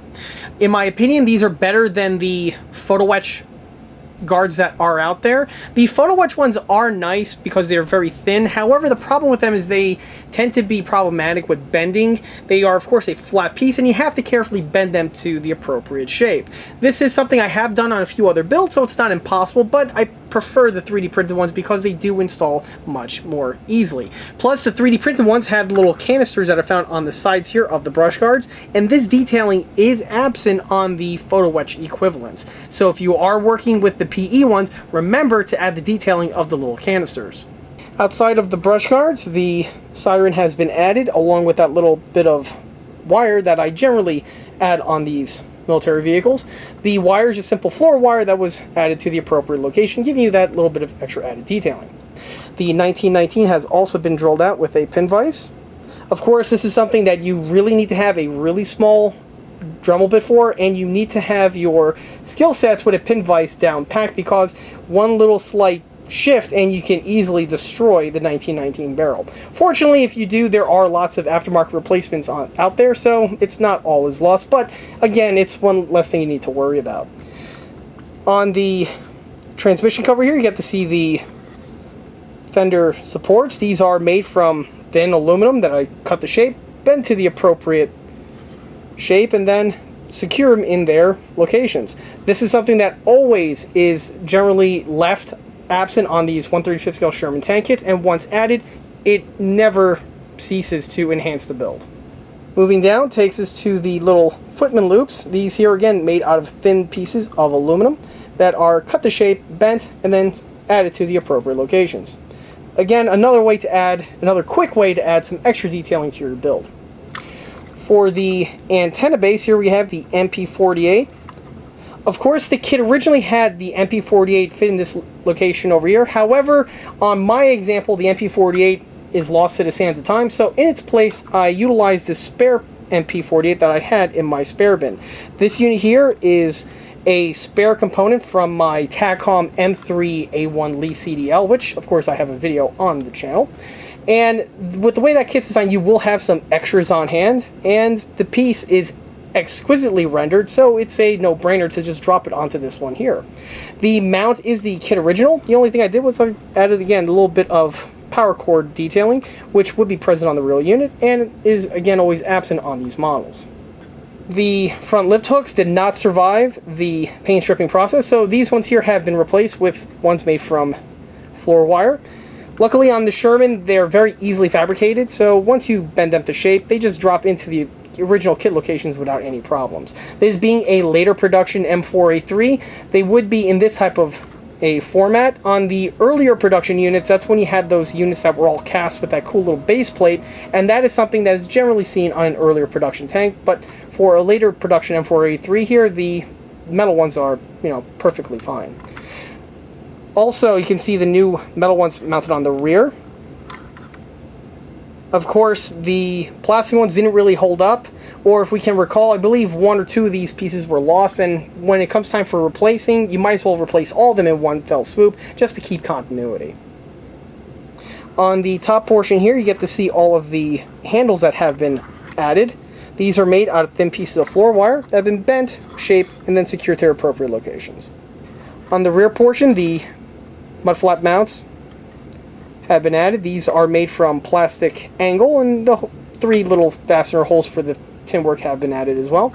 And always, like I frequently mention, they do not come up against the hull over here, because on this side here there's the Little Joe auxiliary generator exhaust, which again was fabricated out of a piece of wire. And even though this side does not have the exhaust, that gap is still present. Moving back up to the top, we have here the brush guards. Again, they are the HD 3D printed ones. And here we have the two taillights, which have been remounted. This one here is a slightly different pattern because the original one was missing, but this one here seems to blend in pretty well with the overall detailing, and it should paint very well once everything is finished. On the back here we have a travel lock. This is a new component. It's a spare Dragon piece that I had in the spare parts bin. The original one I believe was missing, so rather than trying to track it down, I just simply swapped it out with the better detailing found on the Dragon counterpart. The hinges, however, they are scratch built. The original hinges for the Dragon one are no longer on the runner. They're probably used on another build, so I went ahead and just fabricated them out of some Plastruct square, cut them to shape, and then just secured them to their appropriate location. Also in this area over here, you get to see the drainage holes that have been added with the pin vise. And these will look a little bit better once everything is fully weathered and I have some nice streaks coming off of all of them. Of course, the front section here was casted, and you can see the small little cleat for the tow cable that was added to this section over here. On the Italeri kit, for some reason they are missing the one on the front, and this is true for a large number of Sherman kits out there. The one on the back is generally rendered, however the one on the front is always forgotten. So I simply just fabricated out of a piece of small wire, bent it to shape, and then added to this location over here. Should do the job just fine for what it is. The brush guards, I do have 3D printed brush guards on hand, however the kit ones survived the paint stripping process, and for all intents and purposes, still do the job quite well, so there's no point to change those out. One thing, though, that I did add was the fuel cover cap here for the Little Joe auxiliary generator. This, for the longest period of time, has been absent on the Italeri Sherman kits, but recently, from what I've seen on the other M36, they actually added it, so it's one less thing to worry about if you're working on a newer generation model. If you have one of the older ones, though, adding the fuel filler cap here, it's always something that helps the look in the long run. So that takes care of the hull. Now let's jump onto the turret. So, as I touched upon before, the turret halves have been secured in place, but here's what it looks like now fully detailed. The wraparound grab handles, which is a distinctive bit of detailing on the M36, have been reapplied. They went on without any problems and just secured to their appropriate locations. One thing to keep in mind if you are working on one of these models, I'm pretty sure the other M36s are the same way, they are a bit ungainly with trying to get them to fit into places. You do have some curvature to deal with, so it's one of those things you want to take your time with and make sure that they go into their appropriate locations. If you use just the right amount of glue, the pieces should fit on pretty well, and then once secured on, should stay there for the remainder of the time being. The biggest change you'll notice is onto the rear bustle bin. Like I touched upon before, this area here would be cast, and also you can see I sculpted the weld beads. Weld beads have been sculpted in this location over here, along where the area where the bustle makes contact with the metal plate. Also, as I said before, there is a parting weld line right here in the center, which was sculpted. And by adding these features here, this immensely improves the stock Italeri piece from the kit original one, which was very, very smooth.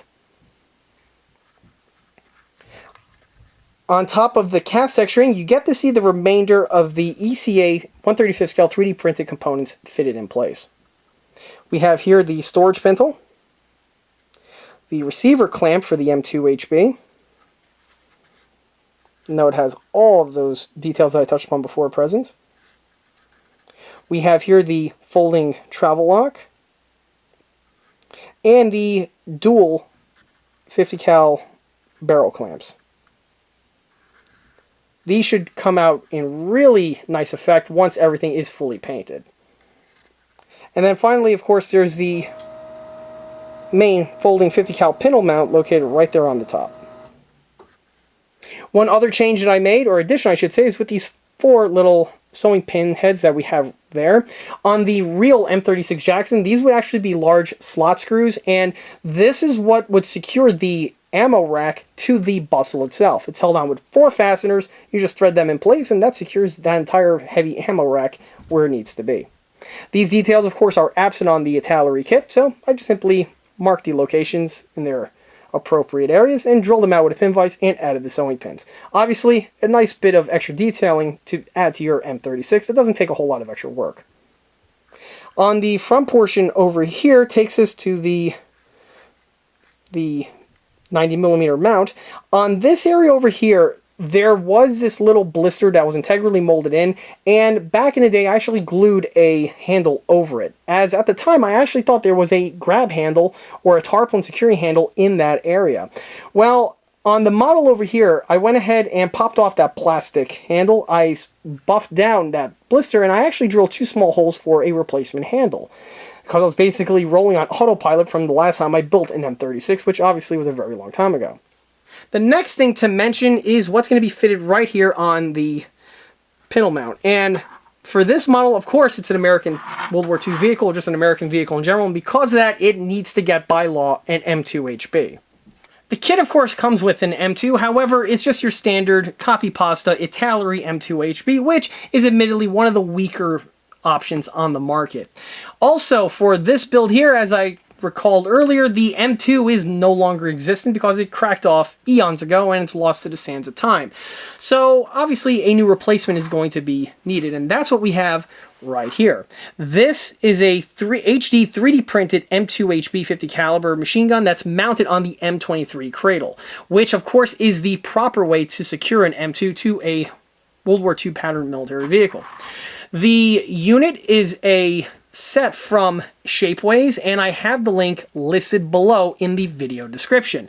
I've utilized this set on a number of other 1/35 scale builds that are on the channel, and it's one that I use for good reason because, frankly put, in my opinion, this is probably the finest example of an M2HB on an M23 in 1/35 scale.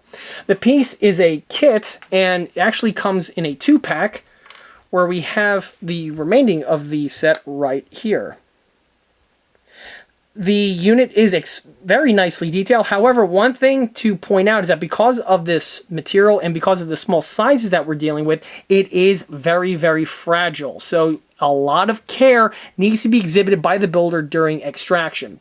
The best way to extract these pieces, I found, is to amputate the protective structure around the receiver and the barrel sections, and then this will allow you to get in there and snip away the appropriate sections to get to the components themselves. There are lots of other little pieces that bridge the components with the runner, so again, you have to pay attention. The best way to snip the units off, I found, is with a pair of clean cut snips like I have here, but even though with this tool, I cannot stress enough, a lot of care needs to be exhibited because there are some components like the charging handle and the barrel handle that we have right over there, which are connected to those pieces that if you're snapping them off and you're going a little quick with it, you can potentially damage and break them off. And if you do, you're kind of negating the whole reason why you got this set to begin with. So again, care needs to be exhibited. I cannot stress that enough. Fortunately, once the unit is fully assembled, though, you will have an exquisite M2HB that always enhances any build that you put them on. In order to secure this to the ECA pintle mount, you do have to make a slight modification to the ECA mount, where the hole is basically the same size as the one on the cradle over here on that stem. However, it's really, really tight. So tight, in fact, that I recommend enlarging it, or else you run the risk of potentially damaging something. So on this set over here, with a Dremel with a small router bit, which I have right over here, and the size for this bit is found right here listed below, and the vendor can also be found in the video description. The Dremel was used to, at very slow speeds, I might add, to just bore the area out, removing just a little bit of material, and once that hole was enlarged, the Shapeways component then just drops directly into place like you see there. And as you can see, it really does complete the look of the M36 turret over here, and it's going to look even more outstanding once everything is fully painted. So as I touched upon before, the model is going to head off into paint, and I've already started making sure, or starting the painting procedure. The first thing I did, and this is specifically true for this vehicle being an open top model is I painted the lip along this section here of the open fighting compartment. The reason why I did this was so that when I mask this area up, I can seal it off completely, which will protect it from the overspray, because obviously it'd be really anticlimactic to go through all of that work on the inside only to have the base coat go in and screw that up. In order to do that with a paintbrush, I painted over the base coat into these sections over here, so that when I tape this area up and the remainder of the model gets painted with the same color, once the tape gets peeled off, there's going to be no change or noticeable difference between the colors on these two locations. Also, once the masks are removed, with the weathering, I could go ahead and precisely airbrush these sections over here and go over with the dry brushing, which will blend everything in as one complete setup. This is, by the way, the same technique that I've referenced in a few of my other open top military vehicle model builds, such as the Nashorn or the Hummel come to mind. The next thing I want to mention at this point involves the model's tracks. Here we have the tracks that were supplied with the build. I installed them all those years ago, and these were the ones I referenced before in the paint removal portion of the video. The tracks, of course, are standard old school Italeri, so they're a bit stiff. However, they are still, more than usable. In fact, these ones here are going to be used on a build, but not this one, to some people's probably enjoyment. The reason why I'm not going to utilize the tracks on this build is because on this model, the rear axle here for the idler actually was broken and was repaired, and because of that, I'm not really confident if that repair is going to hold up with the extreme tension found on these tracks. That's the one thing about these vinyl tracks, is that they do have a bit of tension, and trying to contort them into place can potentially cause damage to the axles on both sides, namely the one on the rear idler and the one on the sprocket. It's not uncommon for them to snap, specifically if you're manhandling the model or if you're even trying to roll it. That is something that could potentially happen, specifically with these older school Italeri type tracks. So in their place, I'm going to be using a set of workable track links here from Miniart. These track links, I've actually recently completed a YouTube tutorial on them where I go through the assembly and how they get assembled and also how to paint them. Of course, this is found in the video description below, and I recommend checking it out. Because I already went into ad nauseum on how to put these tracks together and how to paint them and everything, there's no real point showing that in this video, so that's going to be a little bit of time saved. However, I do want to say that the Miniart tracks are excellent. They are definitely worth the money and are some of the best VVSS workable Sherman tracks out there on the market today. Definitely worth checking them out, specifically if you're doing a build like this here. Now, if you're wondering yourself, but saying, John, but that idler shaft, like you stated before, is a bit damaged. Do you think, the workables will hold up? And the answer is yes. You see, unlike the single piece stiff vinyl tracks here, the workable track links, you do have a little bit more control over tension, and by and large they tend to be a lot more forgiving on things like stems and shafts compared to the single piece vinyl counterpart. So that is something to keep in mind if you are doing a rebuild, or if you have a model and you broke the stems. It's a nice way to repair it without having to stress too much about the strength of these pieces. And before you anti-Italeri track snobs start rejoicing, keep in mind you have not seen the end of these tracks here. Oh, no. You see, these tracks here are just going to go into storage, and more than likely are going to resurface at a future undetermined video where they'll be used to enhance and save a 1/35 scale Sherman, which is plagued with the individual link and length tracks. But, of course, more on that is to come at some point down the road. Of course, after the model is fully primed, it then goes into its painting procedure.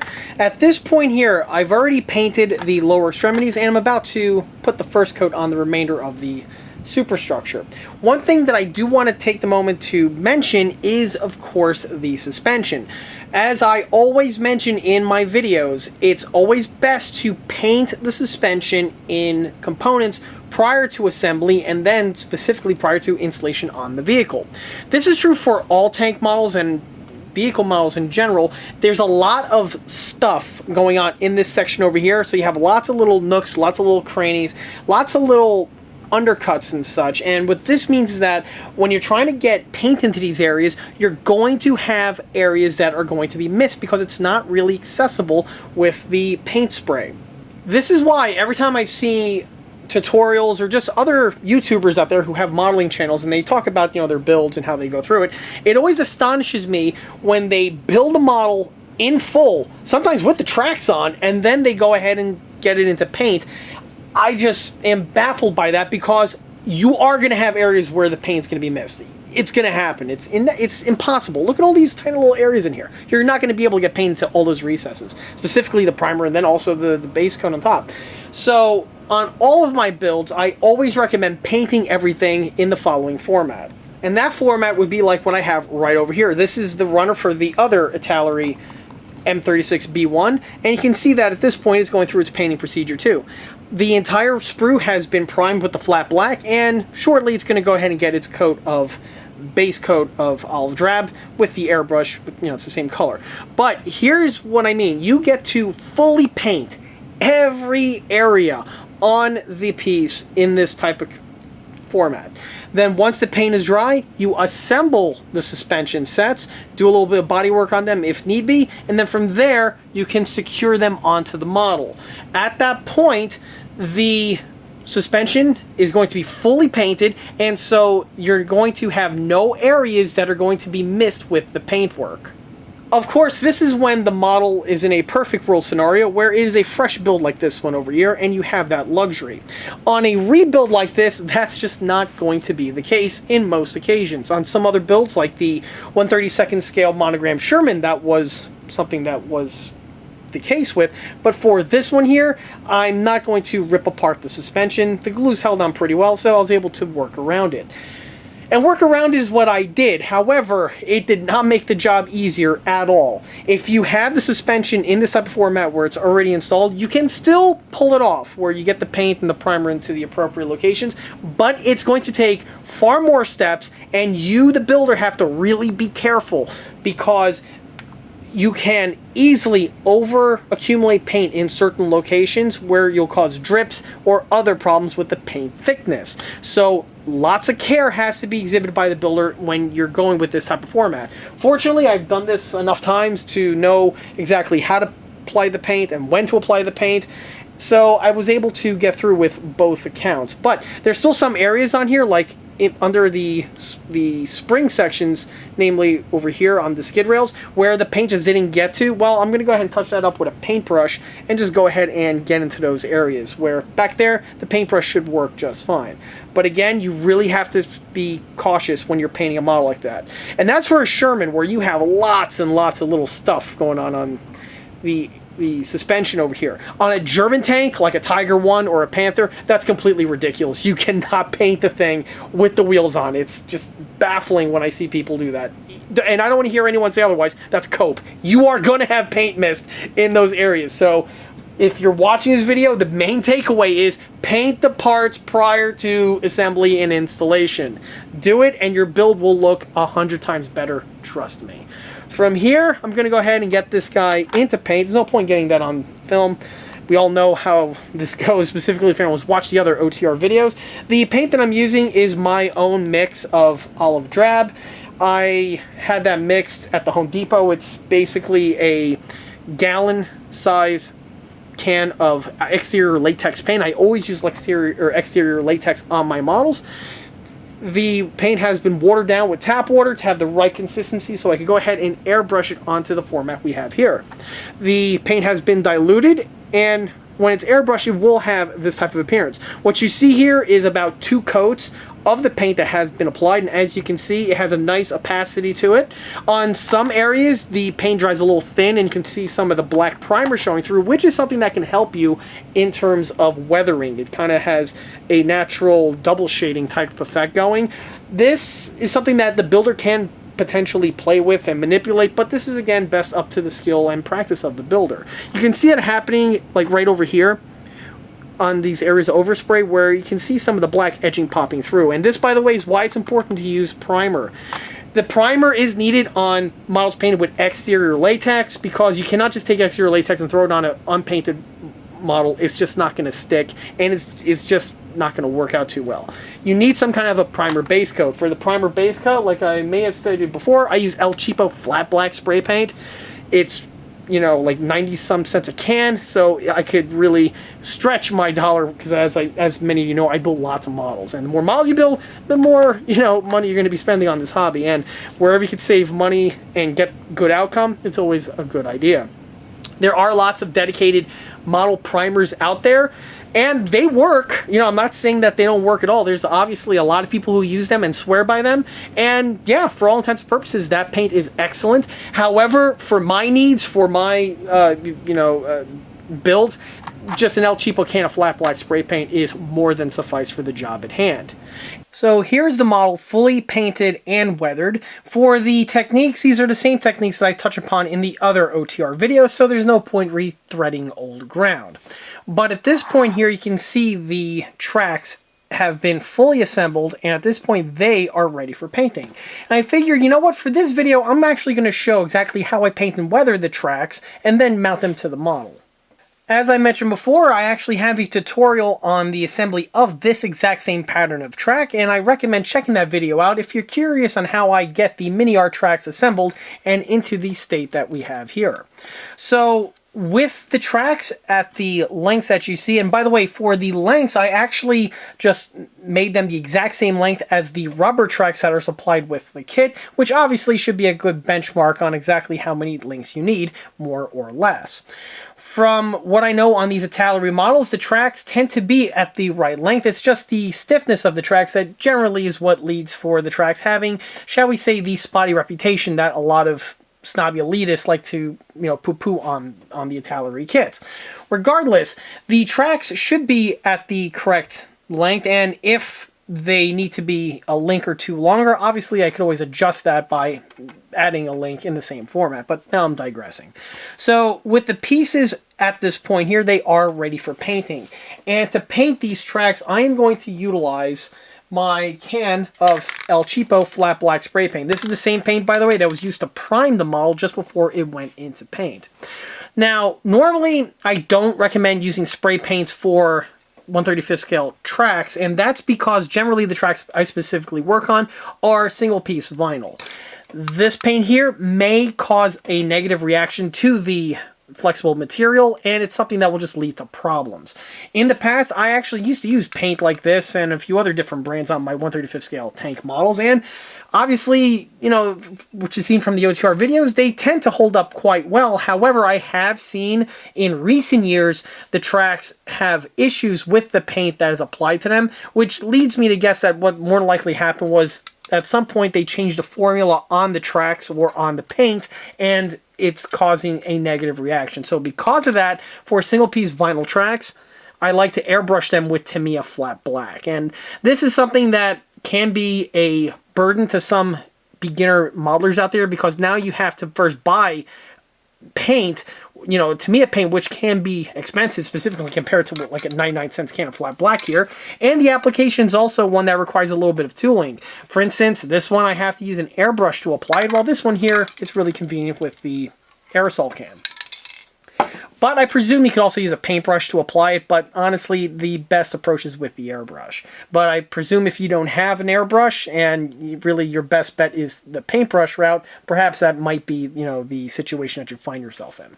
Regardless, that would be the case if these were single piece vinyl. But because these are workable link, the flat black here should work perfectly fine. The El Cheapo is the paint of choice for this. There are, you know, some fancier spray paints out there like Rust-Oleum or Krylon, and honestly I tend to avoid those for an application like this, because those paints may also be harsh enough where they can cause damage to even the polystyrene surfaces. I have seen that before on some makes out there of injection molded polystyrene parts.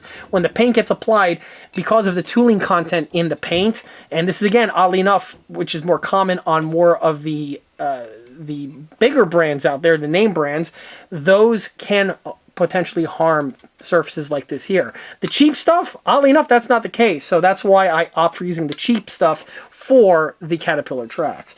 Also, one other thing to mention is that there are some paints out there. All these El Cheapos are not made the same. This one here is from the Home Depot. I really prefer this brand over some of the other brands out there. Like, for instance, Lowe's has a brand that they use for their, economy paints. They work. I mean, they're okay at best, but I always found that the Home Depot one was just a better quality. The Walmart one is similar, but they also use different vendors, and I wouldn't be surprised they use the same vendors between this one and the Lowe's one, so it's something you might want to watch out. But for me, Home Depot is the way to go. So I'm going to take these tracks outside. I'm going to get them spray painted. I'm going to apply a couple coats to the interior and the exterior portion of the tracks, making sure they are thoroughly painted. Along with painting the track sections, I'm also going to be painting a few of the teeth that we have over here, because obviously you're going to need to join them when it comes time for the final installation, and it would behoove you that they are painted and weathered with the same materials that are found on the remaining track bands. To paint the track, here we see what one track looks like with the main paintwork out of the way. Of course, the first thing to do is to spray paint the tracks flat black, which you can see that was done. The next thing to do is to paint the end connectors. And on a Sherman pattern vehicle, there's about 4 or 5 different ways you can do something. I know, 4 or 5 different ways to do something on a Sherman. Who'd have thunk it? But that's definitely the case. With the teeth here, you can paint them in a few different versions. You could leave them all black, you could paint them in a dark gray, and you could also paint them with a shade of green, which is exactly how I'm going to be painting on this model. The green I'm going to be using is Tamiya Olive Drab XF62, and it's going to be applied via the paintbrush. The paintbrush is great because you just go over the areas which would be steel on the real track, and you want to avoid the center pad sections, which of course would be made out of rubber. The trick is to get the paint applied in layers. So I like to first apply it on the ends, on the outside, then on the inner portions here of the inside, and then finally I could paint just the side sections of the teeth. Once everything is accomplished, you will get a look like you see right here. In addition to painting these tracks here, I also went ahead and painted the teeth that are going to be used to join everything at the end, and that section are still on the runner, but they've been painted flat black, and I'm also going to paint them with the green, just like I already did to this one, and I'm going to be doing to this one over here. So let me go ahead and begin that process. It's nothing really much to show. It's just basically, coloring within the lines really is the best way to put it. Make sure the paint is thoroughly mixed, which was done off camera. And then you just go ahead and just apply the paint like the way you see it here. The paint applies in a very smooth and streamlined manner.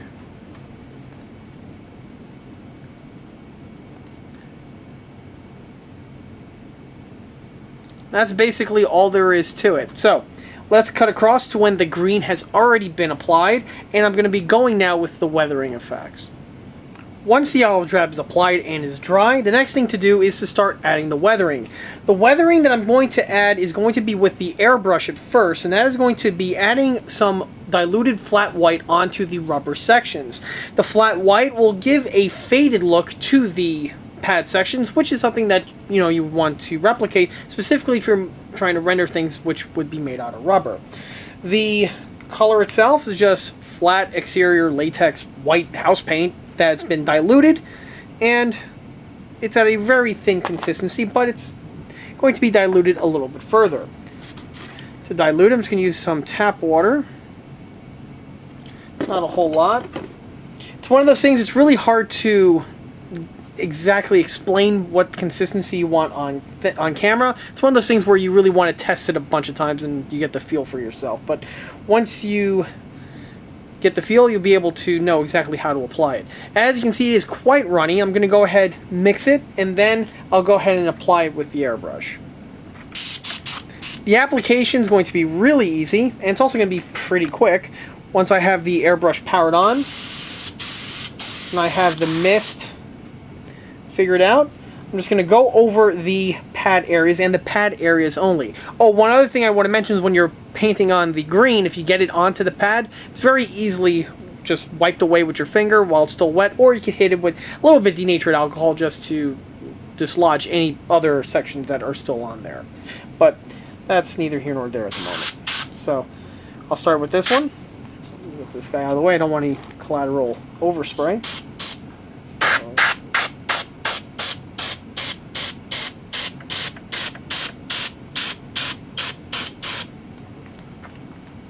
And that's it. So, like I said before, it is a really quick procedure to do.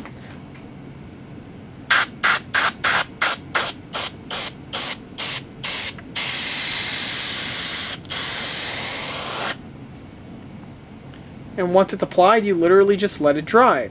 Once the paint is dry to a sufficient amount, you flip it and you do the exact same procedure to the inside.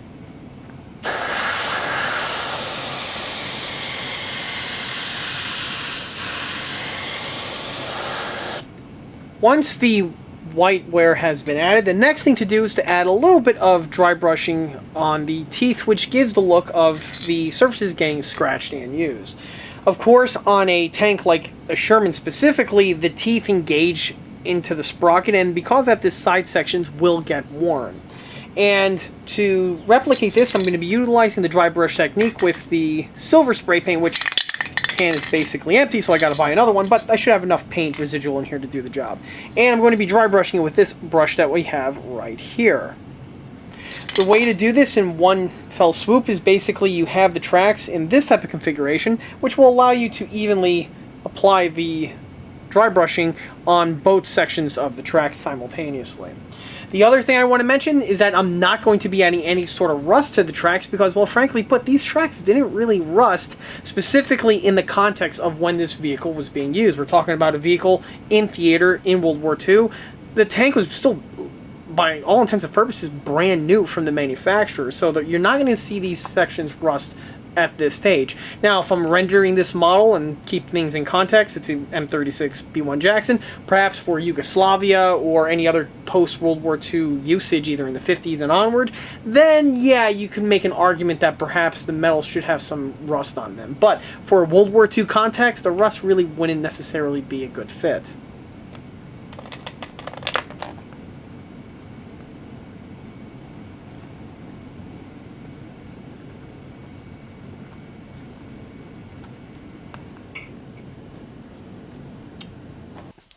You also don't want to forget the teeth sections are on the outside of the vehicle, but of course when you're doing this you want to take care not to get any paint onto the rubber sections, because obviously rubber does not have worn steel look to it. So once you get a good grasp of the brush and know exactly where the paint is, applying the weathering becomes second nature. And there we have it. So this one here is ready for installation. I'm going to quickly add the weathering to this track here and then secure them to the vehicle. And here's the model now fully complete. Let's go ahead and take a quick walk around this model.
Starting with the suspension, now that the model's fully completed, you really get a good feel on how the suspension details turned out.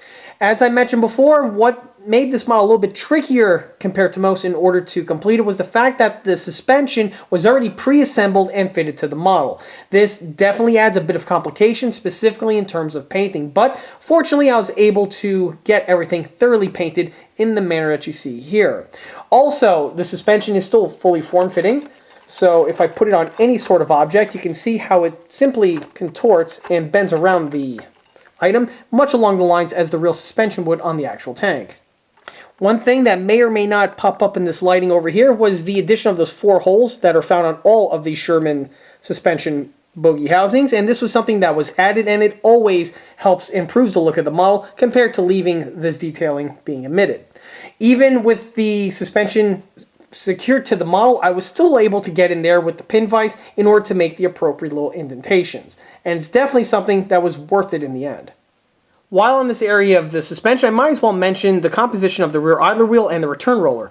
As, like I mentioned earlier, when I first built this model, I made the common mistake of replicating both of these units to look like they were rubber rimmed. Well, on the real VVS Sherman, that's not the case. Both of these sections here were only steel rimmed, and I've seen a lot of builds out there, even, with today's day and age where everyone has good access to reference materials and all that stuff, and they still commonly make that mistake, including some pretty large and prominent modeling channels on YouTube. So that's definitely something to consider. On the real vehicle, these sections here would look like the way you see on my model here, where the rims and the side sections would be left in bare metal. This would happen naturally as the model, or as the vehicle is driven. The paint would rub off on these sections very, very quickly, leading for the look that you see here. In order to replicate this look, it's done with just a simple swipe of silver paint as opposed to just using black. And this leads us to the track. Of course, the tracks are the biggest revision that was made to this model, with the original single-piece vinyl being swapped out for the workable miniart tracks that you see here. As we saw, and as I referenced already a number of times, these tracks are excellent. I really, really do love these tracks. In fact, they've been becoming my go-to track solution for a 1/35 scale VVSS equipped Sherman tank. And judging by the proliferation of other excellent tracks in 1/35 scale in the same pattern for the same type of vehicles, that is definitely saying a lot. The tracks assemble well, paint even better, and then once they get installed, it's mostly a problem-free procedure.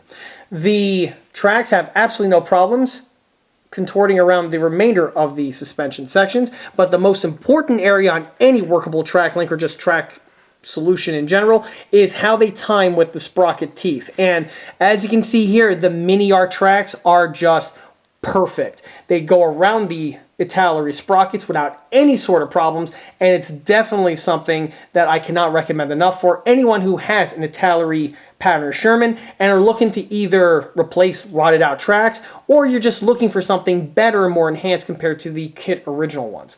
Of course, with these tracks, you will no longer have the rocking horse type feature, and in combination with the form-fitting suspension, it's definitely a match made in heaven. And as I mentioned before, probably the biggest reason why I wanted to swap out the tracks was because of the broken idler stem that I previously referenced. Well, with the workable track links, the tension is not going to be nearly as substantial as with a single-piece vinyl track, and that's why I'm able to utilize the workable track links here without any sort of repercussions with potentially breaking of that rear idler wheel.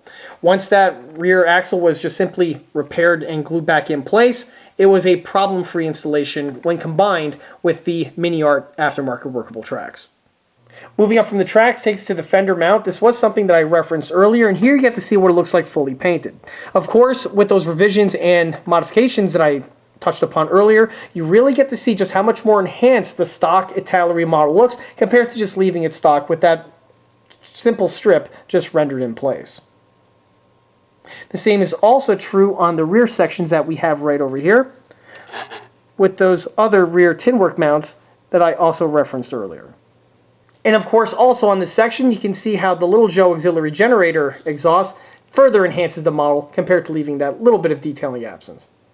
Moving up takes to the rear hull details, and starting with the spare track racks, these are the same components that I touched upon earlier, and they were simply just cleaned up, repaired and remounted into their appropriate locations. Unlike the first time where I painted the ends to look like rusty metal, this time I went ahead and painted them appropriately, having the pieces with the overmolded rubber, as I referenced earlier on in the video when I compared it to a real Sherman track link.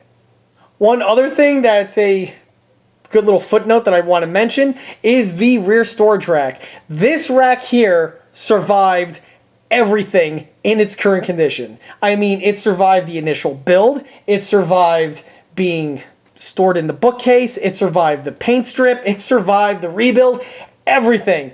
This thing here truly is a trooper, and to have not even those little frail folding sections pop off is definitely something that doesn't happen very regularly. So I want to give a nice little round of applause to that rack, and yeah, it definitely deserves a bit of a shout out. Hopping over to the front portion of the model takes to the transmission cover, and here you can see what the added cast texturing looks like once everything is fully painted, and as usual, it does a very good job with enhancing the model further. The bolt strip was polished down, as I referenced earlier, and once those little marks are removed, it really does make for a more appropriate and more polished looking build. The remainder of the front details, as I touched upon before, were all replaced. The headlights, I believe, are original, as is the siren. The siren, I did add the little power cable detailing, which again is quite customary on my builds. And the 3D printed brush guards are excellent. They went on in place. They had that little canister detailing that generally is something I have to fabricate, and they just are a drop-in install. Definitely highly recommend for anyone who's not only working on a Sherman tank model and are looking to change out the brush guards, but specifically if you're working on a rebuild like I did over here, those brush guard sets are absolutely monumentally important. I cannot recommend them enough. With the camera brought in closer, this leads us to the MP48 spring antenna base. This was a bit of detailing that I referenced earlier, and here you can see what it looks like fully painted. Of course, I did my trick where I painted the MP48 a slightly different shade of olive drab compared to the remainder of the vehicle, just to give it a little bit more of that extra pop. On top of that, because it's an MP48, needless to say, the insulator sections are painted with the amber look that you see here to replicate that glaze that is typically found on these sections. And also because this is the soft skin external insulator version of the MP48, the little plastic insulators are painted with gloss black, which again is customarily seen on these units.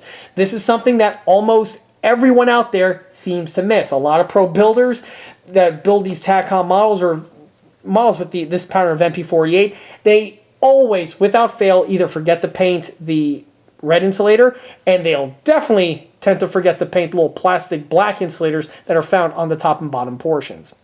On top of just the regular paintwork, you can see I fabricated the power cable that emerges from the bottom portion of the MP48 and enters into the vehicle right there in that corner. Just a little bit of extra detailing in order to give the model just that much more extra edge.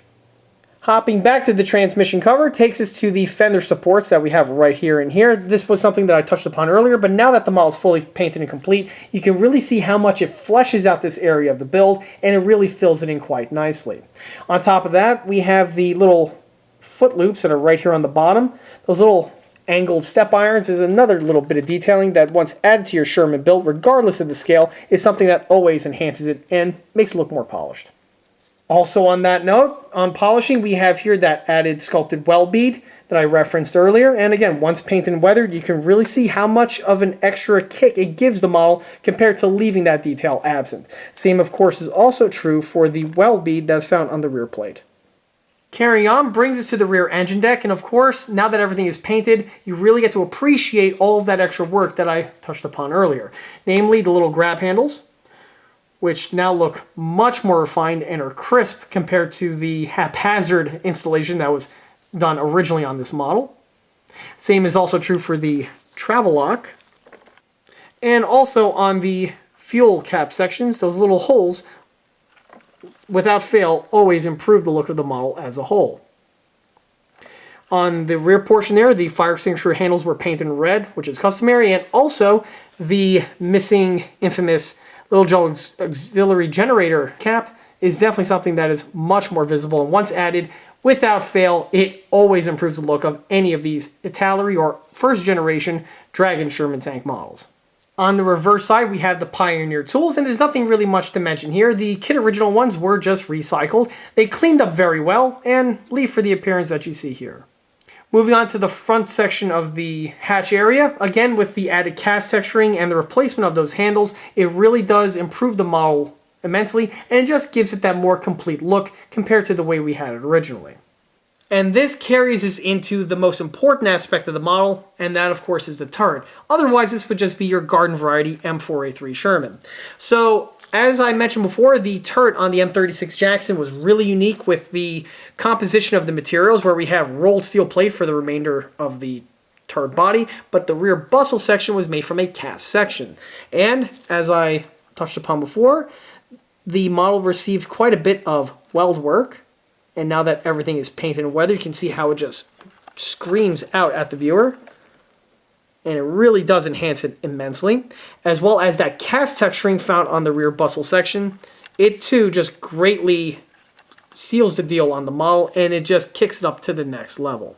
However, the welds and the cast texturing are just part of the equation. The second half are with the addition of the ECA HE 3D printed components. These really do enhance this kit immensely. So on the rear bustle over here, you can see the travel lock fitted in place. This is a huge improvement over the original kit one. The M36 pattern of receiver clamp. And of course right here we have the really interesting dual M2HB 50 cal barrel travel locks. And we have that little cradle that holds those two clamps right there. And right here we have that very unique little sled type mount. Of course, with the weld beads integrally printed on, this really alleviates quite a bit of work needed by the builder. On the reverse side, we have the travel lock. Again, a huge improvement over the original kit one. And I will say the kit one was ahead of its time when they designed this kit, because they did, you know, to their credit, give you these details. Only, of course, they were much, much more watered down compared to, you know, what they could be. But that's why this set here is a huge improvement over the kit original. And on that note, we have here the proper retracting pintle mount. You can get into focus, of course. It is a huge improvement over the original one in just terms of geometry alone, but also with the detailing.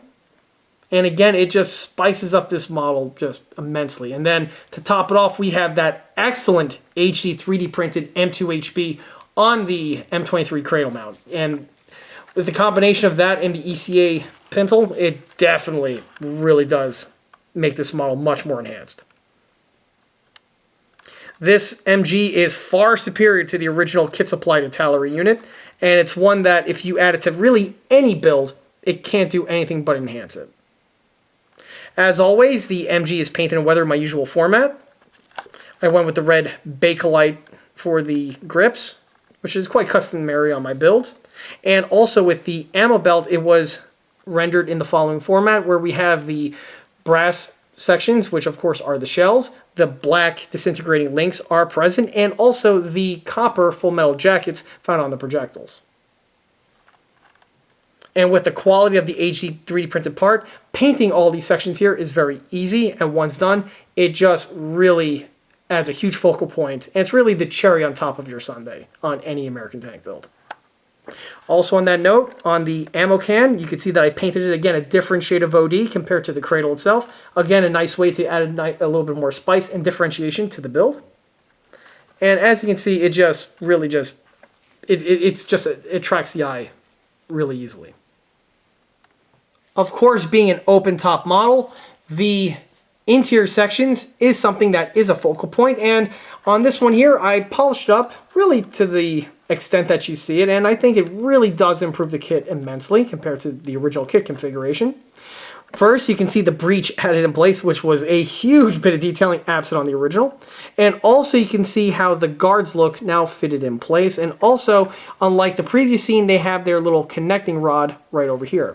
Unlike the original kit one, which was just a simple little plastic rod, on this one here, the rod is the appropriate geometry, and it has that little dog leg bend in it, which would be present on the actual unit.